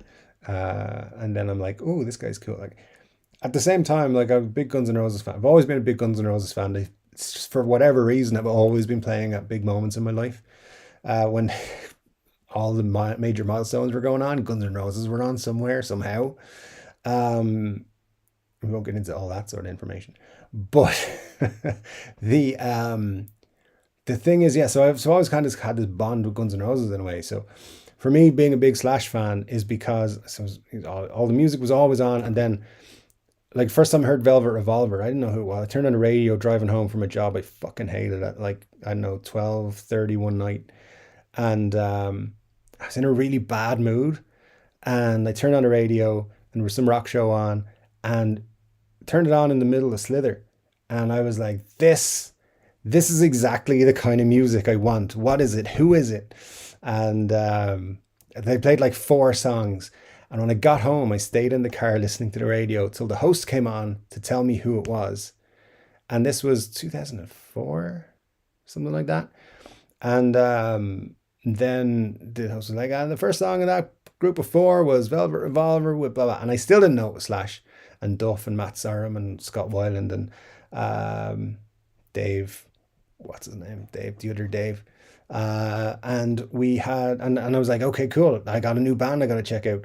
And then I was like, oh, that's Slash from Guns N' Roses. Oh, man. And then I read Slash's autobiography. And when you read that book, you're like, how is this guy still alive? How? And it just made me have a lot of just like empathy for the guy. I think he's pretty cool. I've seen him live now about 400 times. So yeah, dig him a lot. Not that many times, maybe 10 times in total. Anyways, rolling on.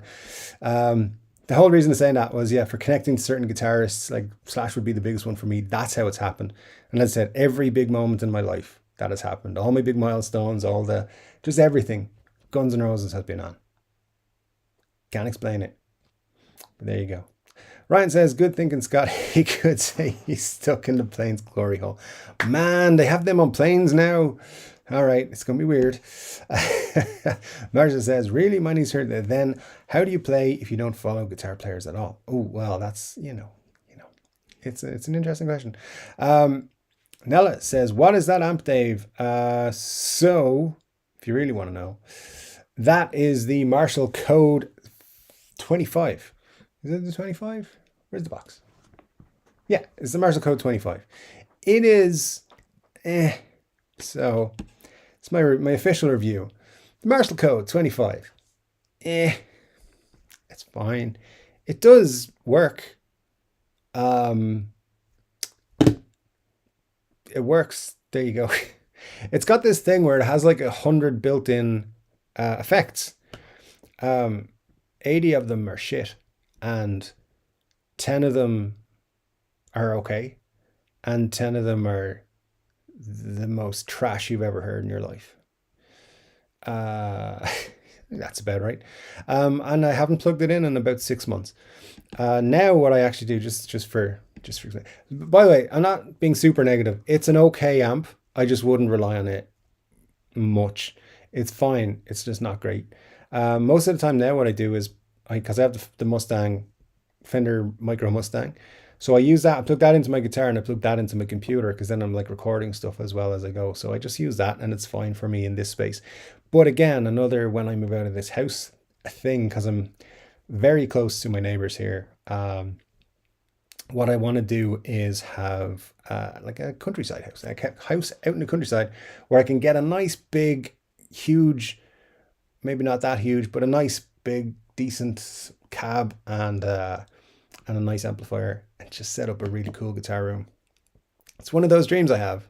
If it happens, it happens. But otherwise, I got that. I'll probably pick up a different Marshall or Fender amp at some point instead of that. It's great. It's fine. It's wonderful. It's not great. It's not wonderful. It's okay. Don't buy one. Anyways, Scott Bogfoot says, is that the hole in the tail of the plane is? Oh man, we get carried away with this. Marcia says it's not very good to be kind. Dave even says so. Yeah. I wouldn't recommend it. I would never recommend it. It works. That's what I was saying. It works. It doesn't work very well. It's fine. It's okay. If you're stuck, if you've nothing else, it's fine. Don't buy one. Glenn says Dave loves his Code Marshall. He doesn't. Maybe another Dave does. I don't know. Maybe it's just a 25 that's a bit shit. I don't know. The 50s might be better, or the 100s. I don't know. Sam says, I love my Gold Glory. I am very conscious. I don't want to knock the Gold Glory. Personally, I'm aware that the one I got had finish issues, and they bugged me a lot. The finish was run over on the binding, and it was sloppy in a lot of places. Some bad tooling marks as well. So I got a bad one, I think, and didn't really dig it.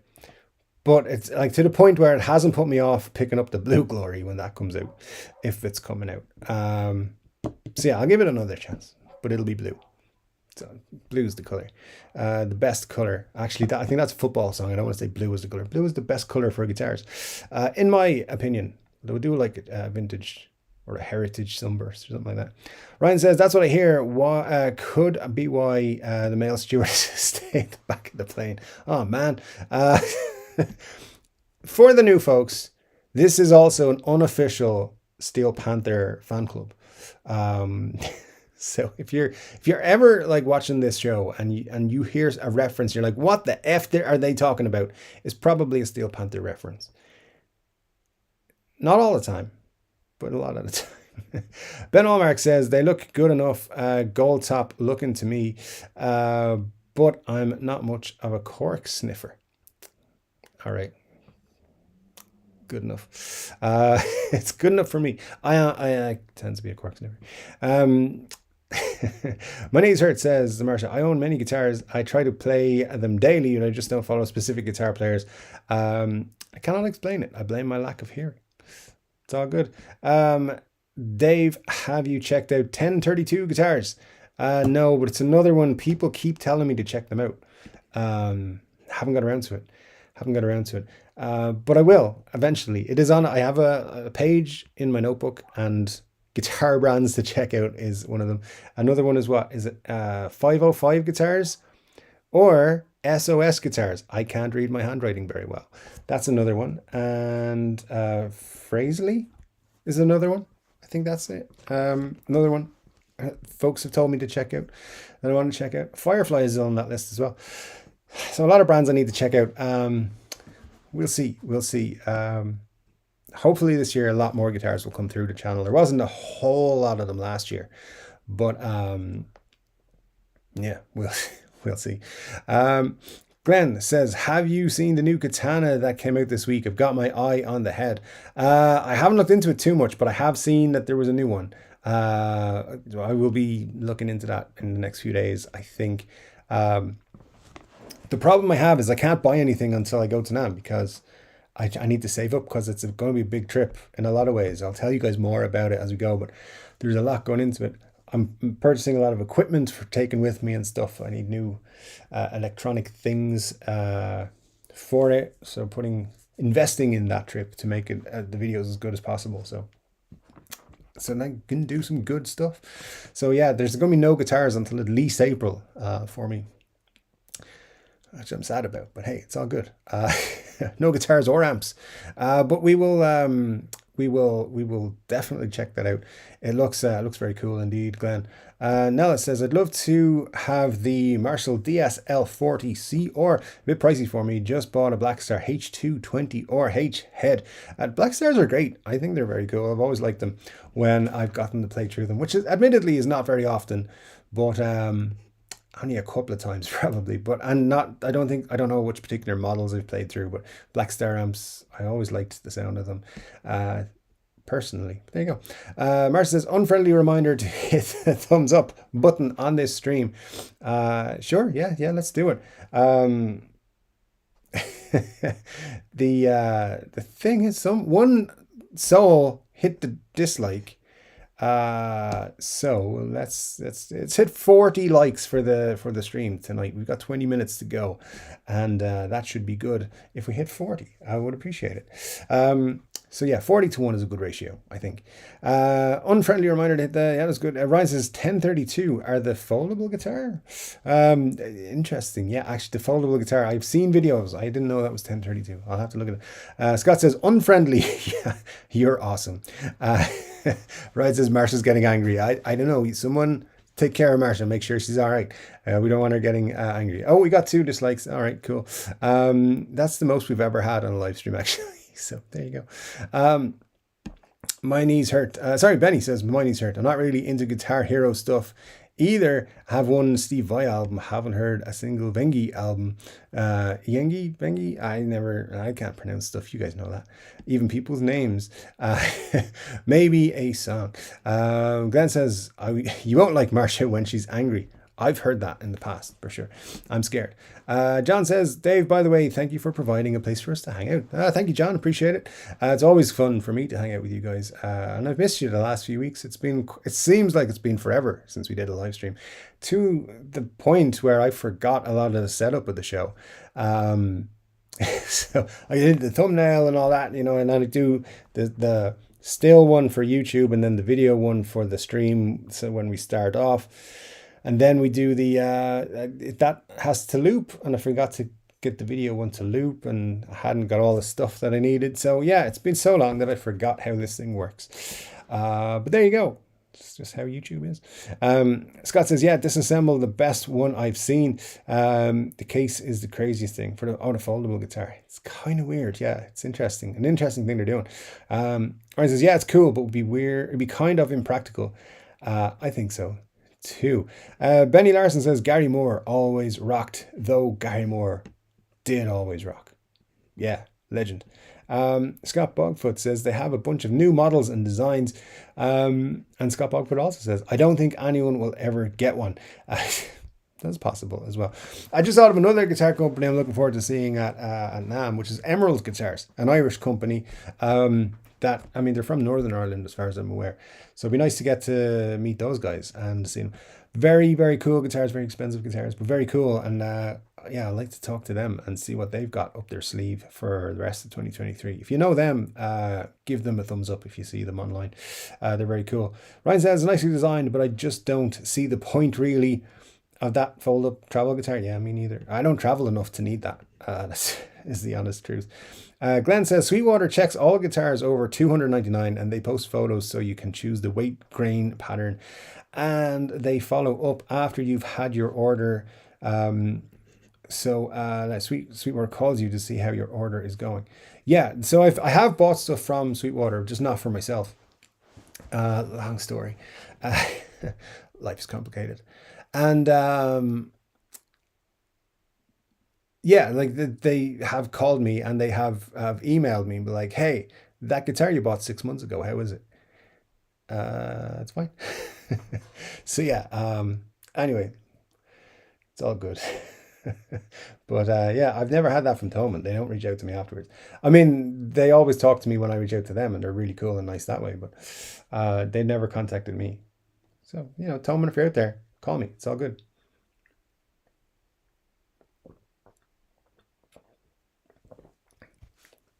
Richard says my friend catered to a Universal Soundstage last week, and Beavis and Butthead were both on the set. I think the movie is a go. Yeah, they I'm sure they were there in all their movie star goodness. Um, movie should I remember that first movie that they did came out. It was a wild time. Uh, when Insert says I don't watch Geek Lord. Yeah, well, neither do I. I think he's getting quite good at putting his thumbnails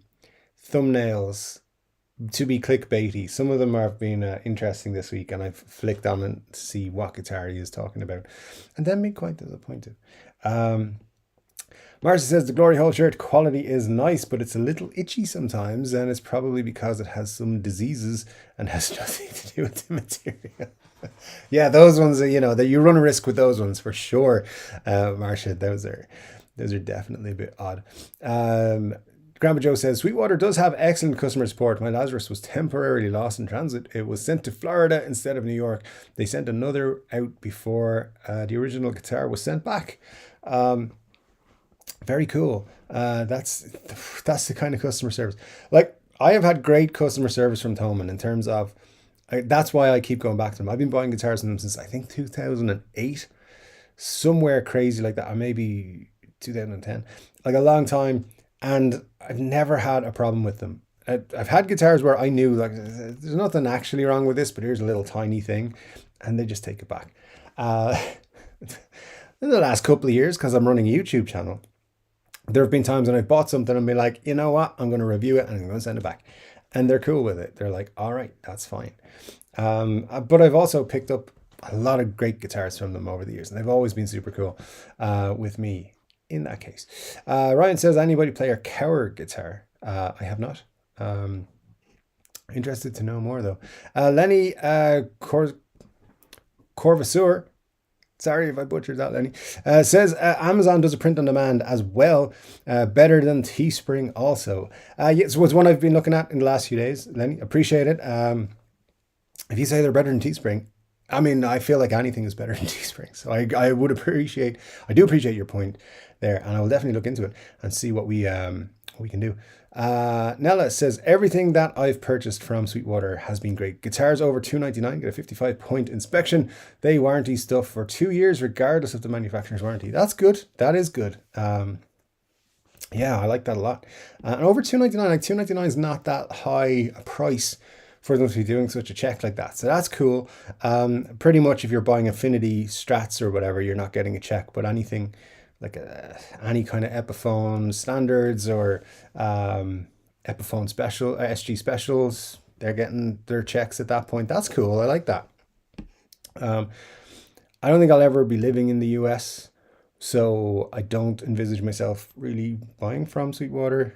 But it's good to know that I mean, actually, I could, because I do have a US address. That stuff gets forwarded to me. So I don't know if they get something super cool, maybe I will.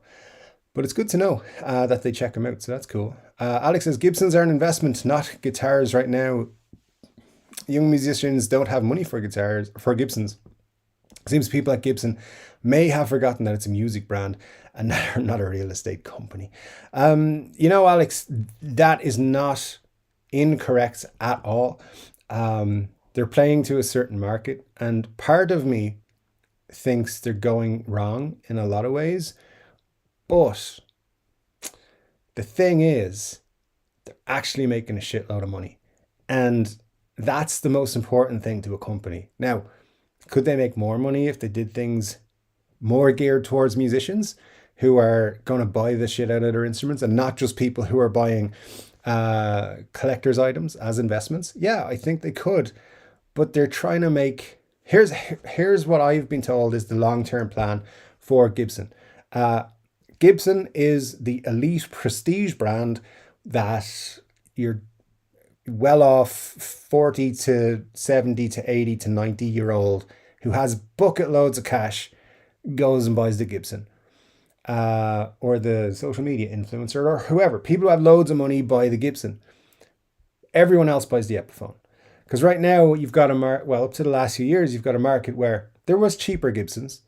Like I mentioned in the video I did about where Epiphone's going wrong.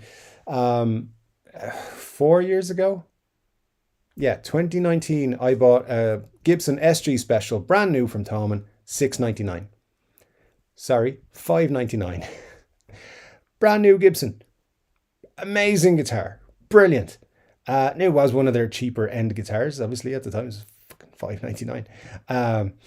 But they don't want Gibsons sold under $1,000 ever again.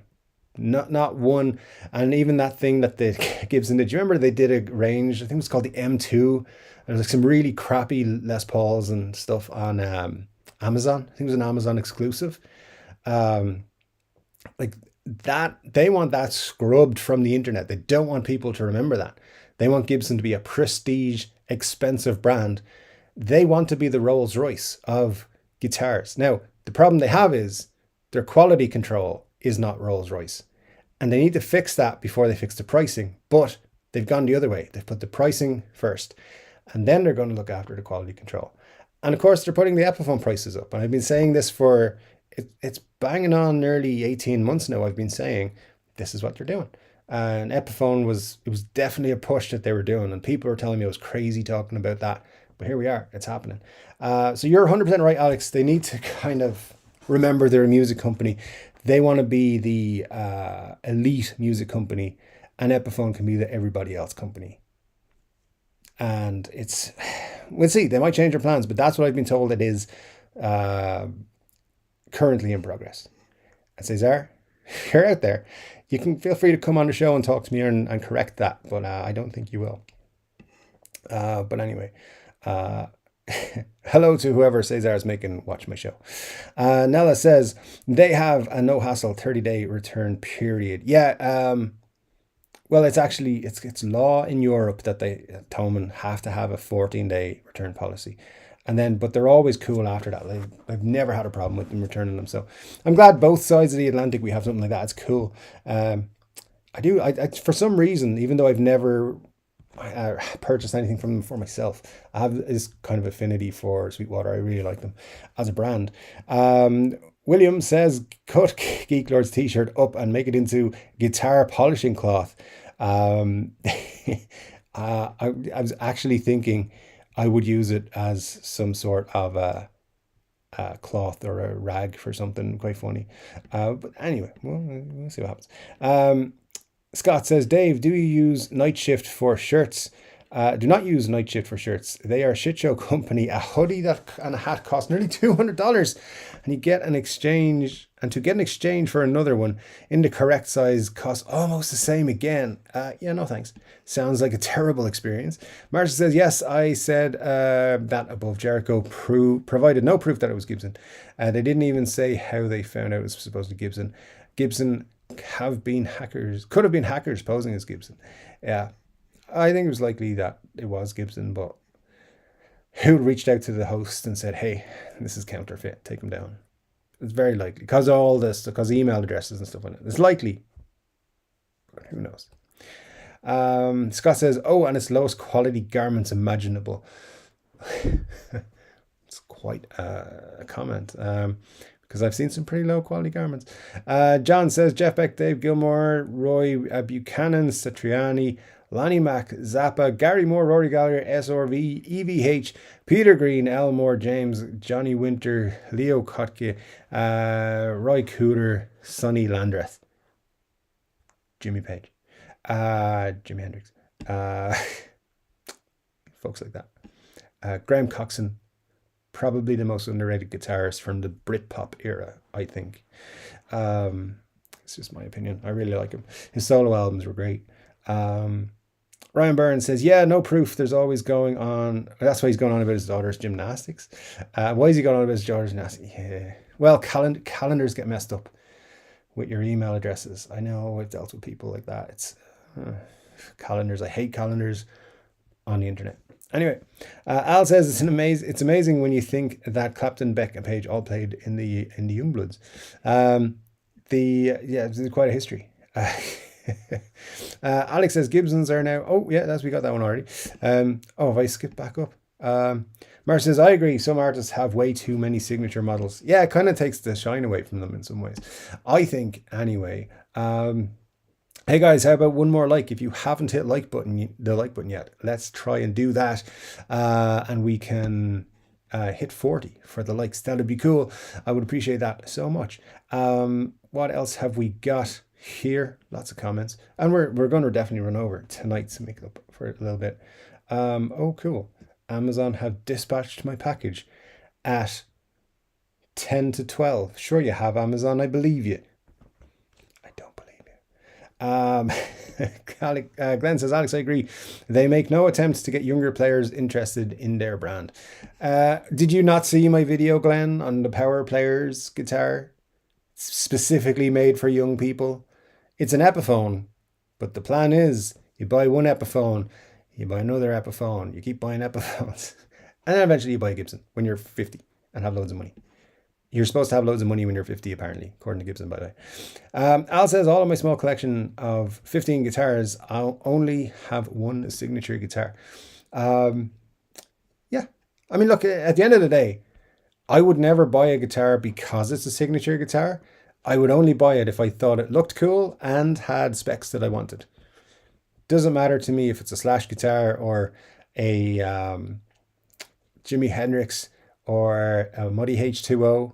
I'm not buying it for the name of the artist. I'm buying it for the quality of the instrument and how cool I feel playing it. So there you go. Benny says, Dave, yellow print on my Gibson guitars has worn off quite a bit. It's getting a bit hard to read. Wouldn't mind a longer lasting one. I hope you'll consider that if you switch. Benny, you know what? I do have that experience with other shirts I bought. Like, for example, my Phil McKnight shirt that I bought, Know Your Gear. Same thing happened with that. And that was a Teespring shirt as well. So yeah, I completely agree. Now, I will say the samples that I got sent from Teespring, I wear them all the time. They're great shirts. It's probably because they're the samples. They probably send the samples a higher quality, and it really annoys me. So I am trying to, that's why these shirts here, I've had this design ready for weeks, but I haven't put them on Teespring because I don't want to use Teespring anymore. So that's why I'm going to try a couple of different brands, a couple of different sites, a couple of different people, and I'm only going to post the shirts when I'm happy that they're better quality. Because I think it's hit and miss with Teespring, to be honest. So I'm going to try and get much better ones. I don't want you guys buying my merch and it not being long lasting or good stuff. So I definitely won't. I'll definitely take your feedback into consideration there, Benny. Thank you for that feedback. I appreciate it a lot. And yeah, once I get set up with something else, and that's good, I'll try and make sure that all the shirts are of equal quality. Glenn says, all I have one signature in my collection also. Yeah, signatures. I think that's a good ratio, to be honest. It's good if you have one. But again, just all depends on the guitar. It could be cool. Let me see. The new GGT is a great signature price. I don't mind signature guitars if they're actually played by the artist or meant to be played by us. It's a good point. It's a good point. Yeah, pricing on them is important as well. Marsh says there are ways to deal with the flippers. They supposedly made the greenie buyers sign a legal paper said they couldn't resell for 5 years, and then a few still landed on Reverb. And Gibson didn't even do anything about it. They actually helped one of the flippers by buying his guitars back that didn't sell. I didn't even know that. Didn't even know how that flipper managed to get 3 greenies anyway, when I thought there was supposed to be a limit. But anyway, so yeah, I think we spoke about this before, but I don't think Gibson have any right to tell you can't sell your guitar. If they were giving them to you for free, they could say, part of the reason you're getting this is you can't sell it. I've seen clauses like that for, like, for example, awards. Like, people who win Oscars have to sign a document to say they will not sell the statue. And if their family, when they pass on, when their family wants to sell the statue, they are legally obliged to sell it back to the Motion Picture Academy for $1. So you're not legally allowed to sell an Oscar, apparently. Without permission, and they rarely give permission. But you've paid 50 grand for a guitar. That's never going to stand up in court, unless you guys in America have weird laws that I don't know about. But it certainly wouldn't fly here. But yeah, that's the thing with Gibson. If they're going to do these special editions, they should make sure people can only buy one. It shouldn't be. It's not right. Even with these Adam Jones ones, where there's 800 of each model, it's 800, right? There's people buying them up so they can sell them. It's not fair. But anyway, what can you do? I don't know how they control it, really, other than having people one by one queue up, only sell them in the Gibson garage, which is not fair to people who can't get there as well. So anyways, it's a whole thing. Manizard says, I didn't know about how, I don't think I know any Yardbird songs. I know the band, I don't know any songs. I think they're one of those bands you'd recognize their songs if they came on the radio or something like that, but not necessarily maybe know them straight off the bat. Todd says, I'd love to have an Angus Young Signature SG, but overall, I'm usually pretty unimpressed with the whole signature model thing, AJ LPs included. The Angus Young, some of those are a couple of different ones, but they're pretty cool. I like them a lot. So yeah, that'll be a nice addition to the collection. Al says, I don't believe Gibson guitars are investments. For example, my 63 LP Junior bought back in 74 or somewhere between 300 to 400. Today it's worth about 3,000, but when you look as what 300 is today, it equals about 300. Not an investment unless maybe a limited issue. So it's probably worth a video, to be honest, in its own right. But people think if it's Gibson and it's old, and old being over 20 years, by the way, for guitars, that's kind of where people are starting to talk about them being old guitars. If it's Gibson and it's old, it's worth a fortune. You could pay off your house with it. It's not true. There's very few models that are actually worth big money, that are from the 50s, 60s, 70s. Very few models that are worth that kind of money. You know, there's still quite a few that are 5,000, 6,000, 7,000. But there's very few that are worth 200,000, for example, though you're talking bursts, pretty much. Burst Les Pauls, by the way, from the 50s, maybe a couple of the like 58, 59s. I don't even think 68s are worth that much. Maybe I'm off the pace in terms of knowing off the top of my head what the values of those are, but you're not looking at, I don't think you're talking like 300,000-400,000 for those even. I mean, obviously 59s bursts, you're talking, you can see them for sale for like $1 million or whatever. But yeah, there's that leads to this perception. I saw, for example, a guitar that was posted in some guitar group on Facebook recently, and it was a 1940s Gibson. And this dude in the comments was like, don't believe anyone here. That guitar is worth more than your house is worth. It's worth blah, blah, blah. It's this, is that. It wasn't. It was a jazz guitar. It was worth maybe $2,500. Nice guitar. Really nice guitar. But not worth the crazy money. But he assumed it's a Gibson. It's old. It's like 70, 80 years old. It's worth $1 billion. And it's just not the case, and you got to be aware of that, because some guitars hold their value and go up in value, and some guitars just aren't worth the long-term investment. But it depends. There are certain models that just skyrocket, limited editions and stuff being what it is. Ryan says they hold their value for the most part. That's about it. Some do better than inflation. In terms of Gibsons, yeah, that is 100% true. I think if you're buying a Gibson, you can be pretty sure you'll get your money back on it. As long as it's in good condition. That's the thing. So not everyone's always is. Glenn says, Colin has been purging guitars this week, 2 Gibsons. Yeah, I saw Colin's video and I went to see his guitars for sale, and I think they're all gone except for the Guild. The Guild was still available today. So yeah, Colin's great, by the way. I love him. Richard says, I own Gibsons, but my dividend account earns a lot more money. That's true. It's true. Al says, I'm going to have to purge 1 or 2 guitars myself. There you go. Yeah, I've done that last year. I've slimmed down my collection a lot. There's only, I haven't told you guys yet, but there's quite a few less guitars in my collection than there was. John says, Dave, I lived near Anaheim Convention Center. Stay near Lincoln Avenue and you'll be fine. Yeah, all good, John. I appreciate that advice. I will do my best to do that.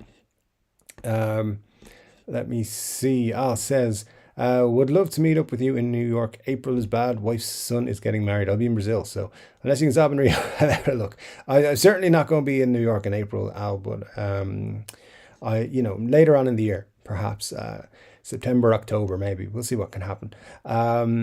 Maybe in the summer. Who knows what will happen actually this crazy year. All kinds of things could happen, but definitely won't be in April. Too much going on in April as it is. Ryan says, but you can't play your savings account. That's a good point. Marcia says, you should also check out pawn shops and flea markets. Amazing finds in those places. Yeah, part of me always, because I used to watch that show, was it Storage Locker Wars? So I used to love that show, and like, imagine opening up and seeing like some dude's guitar collection. I'd feel bad for the guy until I had all his guitars. John says, correction, Dave, you should stay near Catella Avenue and Harbour Avenue and you'll be safer. I'm sure I'll be fine, John. I will keep an eye out though. I will make a note of that and do my best. I think where I'm staying is Harbour Avenue. I'm not sure, but I'll at Catella, I definitely saw that on the map. So we should be fine, hopefully. It's only it's around the corner from the convention center, so I think I'm going to be okay. Al says, I think the time has passed to find a good guitar deal in a pawn shop, not with Reverb Online. Reverb Online, because everything on Reverb is rare. Did you know that? Everything is rare or super rare. Yeah, there's a dude selling a Les Paul Standard, super rare. Ben says, definitely take the time, enjoy the drive and go see Norms, otherwise you'll regret it, and get some footage for the show. Ben says to Benny, no worries, Dave, we'll fire a new one off for you in the mail. You know what, once I get set up with a new t-shirt supplier, I will look to see what I can do for people if they have issues, because I'm unhappy a lot with Teespring. Also, getting paid by Teespring is a pain in the ass. It's just a nightmare all around. And as a customer, I've purchased shirts from them for other YouTubers, Casino Guitars, Phil McKnight, a few others, also non-guitar related ones, non-YouTube ones, and most of them are fine, but like I think maybe 50% have been bad, and that's a problem. Anyways, they're not good from my side, business-wise. They don't do a lot for me, so we'll try and get something good set up. Hopefully in the next couple of weeks, I'll have a new supplier. John says, Dave, saw Jeff Beck and SRV in concert double bill 3 months before SRV died tragically. Damn, that's an interesting lineup, all right. John. Al says, Dave, I see that bottle of JD. Are you a fan of the Critical Drinkers channel for amazing movie reviews? I'm aware of that channel. I don't watch a lot of them, to be honest. I haven't watched them in a long time, but yeah, I should check in on them, to be quite honest. But no, generally for movie reviews, I watch my brother's channel, which I encourage you all to do as well. You'll find it in some of the videos that we've done lately. He does some good movie reviews. Glenn says, how do you get the Mustang into the computer through the Bluetooth? No, I just plug it in directly with a USB cable. So USB-C to USB-C, it goes straight in. I'm plugging into a MacBook, so it just opens up in GarageBand and works straight away. I think I might have had to make an adjustment to the input device in the settings. I can look it up and pop it in a video actually if you want. Glenn, because it is really handy. It works really, really well, and I can just play around with the GarageBand for the crack, and it sounds not too bad for what I'm using it for. And I usually have headphones into the Mustang anyway, so that's where I'm getting my sound from. Anyway, it's all good. Benny says to Ben, I think it's worth a print that'll. I think it's worth a print that'll last. I mean, it's an incredibly funny shirt. Appreciate that, Benny. Yeah, no, it's that was one of my favorite ones that we've done. And then there's of course there's that one that is very rude. We won't talk about the special edition one. Randall Vandergiff says, I got a thin body Gibson Birdland style made in Korea with P90s Florentine cutaway. I need locking tuners, roller bridge, and a real Bigsby. It has a fake Bigsby, $220. Really nice. That is a deal. Randall, yeah, very cool. Jeez, I'd love to see that. That sounds great. Good stuff. Thanks for dropping in, letting us know about that. Marcia says Dave really needs to have disclaimers he can flash on the screen every time we talk about Glory Hopes. I'm going to say Glory Hopes and Geek Lords. I said this before. Need some hotkeys for that. It would be interesting. All right. Scott says, Dave, what is a Buckfast tonic wine all about? You don't want to know, Scott. It's not good. Let's just say that. It's not good. So yeah, it is, it's, what do you call it? It's very cheap, kind of nasty stuff. It's what I think of when I listen to the Guns N' Roses song Night Train. That's what I think of. It's not that, but yeah, it's just nasty. So anyway, sorry guys, I'm just dragging something up here that I can share with you in a sec because I saw a comment asking about it. So let me get this back. Right. Let me get this back. Oh, where's all my comments gone? There we go. Anyway, Scott, yeah, you don't want to know. Richard Clark says TCD signature, the gold glory hull. I don't know, it'll be blue, so I don't know if it'll be the blue glory. Name's probably taken anyway. Yeah, absolutely. Benny says that the Play Authentic one was the shirt that he got. Yeah, those will probably go back on when I do find a new provider of t-shirts. As I said, I want to make sure it's good, so testing a few at the minute, hopefully soon. I'll update you guys when I can. Al says, was watching Studio Rats for the loud amps, Marshalls, Megatones and Sur, and they put up a 100 watt Katana was louder. Yeah, I mean, 100 watts is pretty loud. So his Katanas are cool though. I really like them. Ben says, nice. How do you get my name to highlight like that when you respond like this? I don't know. I have a button here to press it. I don't know if you were talking to me even, but there you go. Marcia says Dave needs to check out Kalos for both acoustic and electric, not to be confused with Kalos, cause that was a horrible metal guitar sold on FB. Isn't Kalos the name of the rock music's radio station in LA? KLOS? I think so. Richard says to Ben, put an @ sign before the name. Oh, there you go.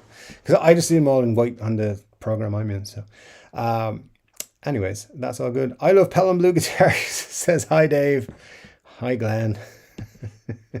We love you. Ben says thanks, Richard. That'll come in handy. I think YouTube does it automatically. I just typed your name. Yeah, YouTube is making some changes to its tags, which is the @ thingy-me-bob that you use. So it works pretty well from what I'm seeing. The big changes coming on YouTube, by the way, next month. So keep an eye out. You're going to see almost every channel you're subscribed to or that you watch doing YouTube shorts, because they're becoming a lot more lucrative from next month. So we're all going to be doing them. I think in the history of the channel, I've done 2. You're going to see like 2 a month. They're worth it money wise, and that's what we're all here for. Let's be honest, we are all trying to make money on YouTube, so we will. You will see a lot of them over the next few months, I'm sure. Not just from me, from all the YouTube channels. This guy actually makes quite a lot of shorts on YouTube. I don't know if you watch him. Alex says, my college friends don't know who Gary Moore or Randy Rhoads is. This saddens me. Yeah, they need something done. They need, you know what they need? They need a presentation of why they should listen to Gary Moore and Randy Rhoads, for sure. It's like an 80s, 70s, 80s music lesson. College kids, man. But like, it was the same when I was a kid, like, which is when I was in my college years, like, people were listening to new bands and that's who they listened to. They didn't listen to the likes of Thin Lizzy and I mean, you had some kids listening to Ozzy. I mean, everyone was listening to Green Day. It was like it was Green Day or the Chili Peppers were the huge bands, and then the Foo Fighters and the Queens of the Stone Age for a bit. And outside of that, it was like there was like all kinds of bands come up. But yeah, the old stuff, the old cool stuff, it was hard to get people to listen to them until they like got into my car. There you go. Let me see. Cute goth cousin says, hello Dave, you sexy bearded geezer. Thanks, Glenn. Ryan Byrne says, Emerald make nice guitars. A kid had one here last week at a shop. Green carbon fiber. Kind of odd, but you're really well made. Yeah, they seem to be great, and I think they're just really nice guitars from the looks of it. So hopefully they'll be there. We can talk to them a little bit on the show as well. Scott says, hello, Mrs. Bugfoot. This is Sweetwater. We'll check you up on the guitar that Mr. Bugfoot bought. He bought what? Screw that. Don't phone here. Yeah, I get you. Sometimes, maybe if they're ringing and being like, we're checking on the guitar he won, that's okay. Another one. No, they're calling about one I bought 4 years ago, remember? Anyway, Marcia says, besides Kalos guitars, I have a few other companies you should visit at NAMM. I'll send you details and contact info to people who know me from each. Interesting, Marcia. Yeah, that's cool. Feel free to drop it over. It'll be fun to check out these folks. Benny says, I think it's only visible when you direct it at you. Oh, for the tag thing. Okay. John says, don't forget how many amazing guitarists went through the John Mayall band. True. Very true. Ryan says, wasn't the cheap Gibson line called the S line? Ah, yeah, I think you're right, actually. 100%. They were awful. I picked one up in a Guitar Center when I was in the US at one point, and they were the trashiest things. Like, I couldn't believe Gibson allowed those to exit the factory.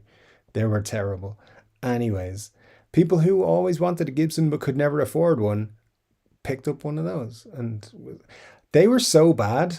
I don't know if you guys know this. They were so bad that they ended up giving them away to reviewers on Amazon, like sending them to people who had reviewed 10,000 products or something. Would get like, do you want a Gibson guitar? You have to write a positive review, and that's why there was positive reviews of those guitars. But they were awful guitars. Yeah, they were shocking, and they made them in horrible colors as well. But there you go. And every now and then you see someone on Reverb trying to sell them for like $1,000 now.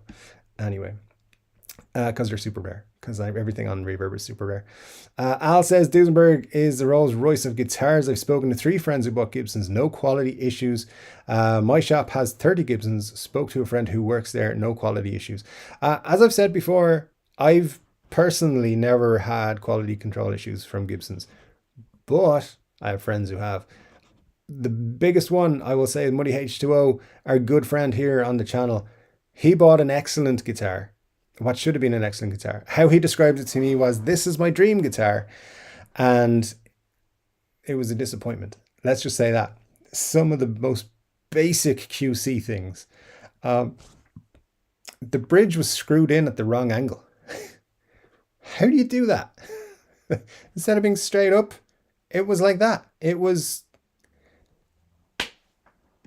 Anyway, they have issues still. They're getting better, but they're not there yet. Al says, I think Gibson has improved QC. My 3 Gibsons had no issue. Yeah, I've had numerous Gibsons over the years and never had a problem with them. But I said, the folks I know, the stories I've been relayed, and some of the pictures I've seen have been awful. Dean Driver says, my 2007 SE single cut is still my main fixed bridge axe. I've always been a big fan of the SE lineup. I think they're great. I'm a big fan of them. So yeah, Dean, I can see why. Ryan says, Duesenberg are nice, but not the Rolls Royce of guitars. Duesenbergs are nice. They look really cool. Yeah, we could quite a discussion about what is the Rolls Royce of guitars. It'd be an interesting discussion, I think. Richard Clark says, Cesar makes easy watch TCD when he catches him playing guitar and sniffing the seat in his office. No comment, but yeah, I know after the Instagram debacle, I had some views from the Gibson company trying to figure out where I was getting my information from. They won't find out. But anyway, it's all good. Ryan says, I've never had an issue with any Gibson. And John says, I ran out of space, Jimmy Page. All right, we forgive you, John. It's all good. Al says, I've been watching Dat Fly's YouTube channels. Many musicians playing Gibson Les Paul standards. I think that is the model that sells the most. Yeah. Ford makes everyone's guitars and Lincoln's for the others. There you go. That's an interesting one. Todd says, dinner time, peace and love, Dave and TCD family. See you here again next week. Indeed, Todd. Thanks for dropping in, man. We'd love to see you. Glenn says, I seem to remember a guy in Ireland driving around in a white van with an Epiphone Players series, now that you mention it. It was kind of a machine grey Mazda, actually, so it wasn't a van at all. Not giving away my vehicle information, but that's probably what it was. Mar says, Amazon delivering packages in the middle of the night here in Queens during the holidays. I got Advil at 4 a.m. Fun. But I bet they won't keep doing it. I think that's only a Manhattan thing. It surely is. Yeah, no, everything takes a week to get here to my place. And I live in like an urban-ish place, a small-ish town. It's not that small. But like I don't know why everything takes forever to get here, but it does. Al says, check out 5 Watt World. When he talks about guitars, he shows the price back then and what it translates in today's dollars. Yeah, that's true. I've seen it's a great channel, 5 Watt World. If you haven't watched it, you should. It's enlightening as to guitar values. Yeah, that problem is a lot of folks don't know a lot about guitar values. They just make it up and they hear, oh, old guitars are worth a lot of money, and then they assume they are. And all old guitars are, and that's not true. And that's why a lot of folks actually say on the channel, and when I do videos about old guitars and stuff, they say, I could never afford like a 59 guitar. You can, just not a 59 Burst maybe, but there's probably other ones you can pick up that are still quite cheap in comparison. You're still probably going to spend a few grand on a guitar that's from the 50s or 60s, like, but quite possible to pick up guitars for like 2,000 to 3,000 from those decades, both of those decades. They're just not Les Paul Bursts. So, John says the best area near the Anaheim Convention Center is near Catala Avenue and Harbor Boulevard. Cool, John. I will check that out. John says, I'd rather buy a guitar, a good, affordable guitar, than to buy an expensive one I'm afraid to play. That's an interesting thing as well. Mark says, I wonder how Dave feels about Teespring. I'll talk about it at some point. Ben says, what's your brother's channel name, Dave? It's Carl's Movie Film Show. Here's the link to it. Crap, I lost my place. Let me see. Who did I see? That was it. There we go. Ben Allmark says, I smoke my cigarettes in style. Name that tune. And Glenn Bailey says, Night Train. Indeed, I would concur. D-Max here. Good to see you, D-Max. Says, hey all, getting here late. Hope everyone's doing well. Not too bad, D-Mac. Good to see you. Thanks for joining us. Ben says, I woke my cigarettes with style. There you go. Marsha, I listen to classic rock station Kalos in LA. See, I knew it was Kalos. Yeah, it's a good radio station. I like it. After Dave mentioned it, it started rolling through my brain. Yeah, I have that effect on people. I put songs in their heads all the time. Glenn says, did I win the codes, Marshall? No, you didn't, sir. Marge says, there's some people that didn't come today. I hope they're all okay. They probably thought that I cancelled the show forever last week. But yeah, I am sure there are. And some people who dropped in early who was nice to see. Haven't seen them for a while. So it's all good. And a lot of new people popped in. So that's cool as well. Always like seeing the new folks and hope you don't get scared away. Let me see. Ryan says, if your friends don't know who Gary Moore is, they aren't really your friends. That's true. Scott says, shorts are shit. Why make a video that's only twice as long as what it takes to say the title? You know what? I don't disagree with you. I don't watch them, but they get a lot of views. And everyone who's like how to grow your YouTube channel is like make YouTube shorts. So they get people watch them. I'm not a fan, to be honest.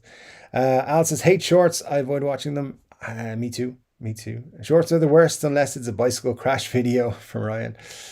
I don't disagree with you guys. I really don't. It's just the way it is. And YouTube are pushing them. They're making them worth a lot of money to us. Comparatively, like, so I will tell you, they're worth 10,000 views is worth $9. Doesn't sound like a lot, but a lot of shorts, particularly broken down in shorts. If you make one that's really well, let's say you can get 100,000 views, no problem. That's $90. And I've shown you guys the money on YouTube. It's not huge. So if you put out 4 or 5 shorts and YouTube's pushing them, you could hit 100,000 views, no problem. And then you're getting a big boost in your income from YouTube. So you're going to see a lot more of them. That's why they're really going to push them in the next month. It starts February 1st. So keep an eye out. You're going to see people pushing their shorts. I will be making some. So, because you got to try and see how it goes. Marcia's shorts are monetized on YouTube yet. Not yet. February 1st. Let me see. Shorts get monetized in February. True. Trash Slayer, good to see you. Says, I've been popping in and out. This is a great group of guitar enthusiasts. I gotta say, love him or hate him. If it wasn't for the guy on Dave's shirt, I wouldn't know as much as I do about Gibson. It's true. It's true. He does.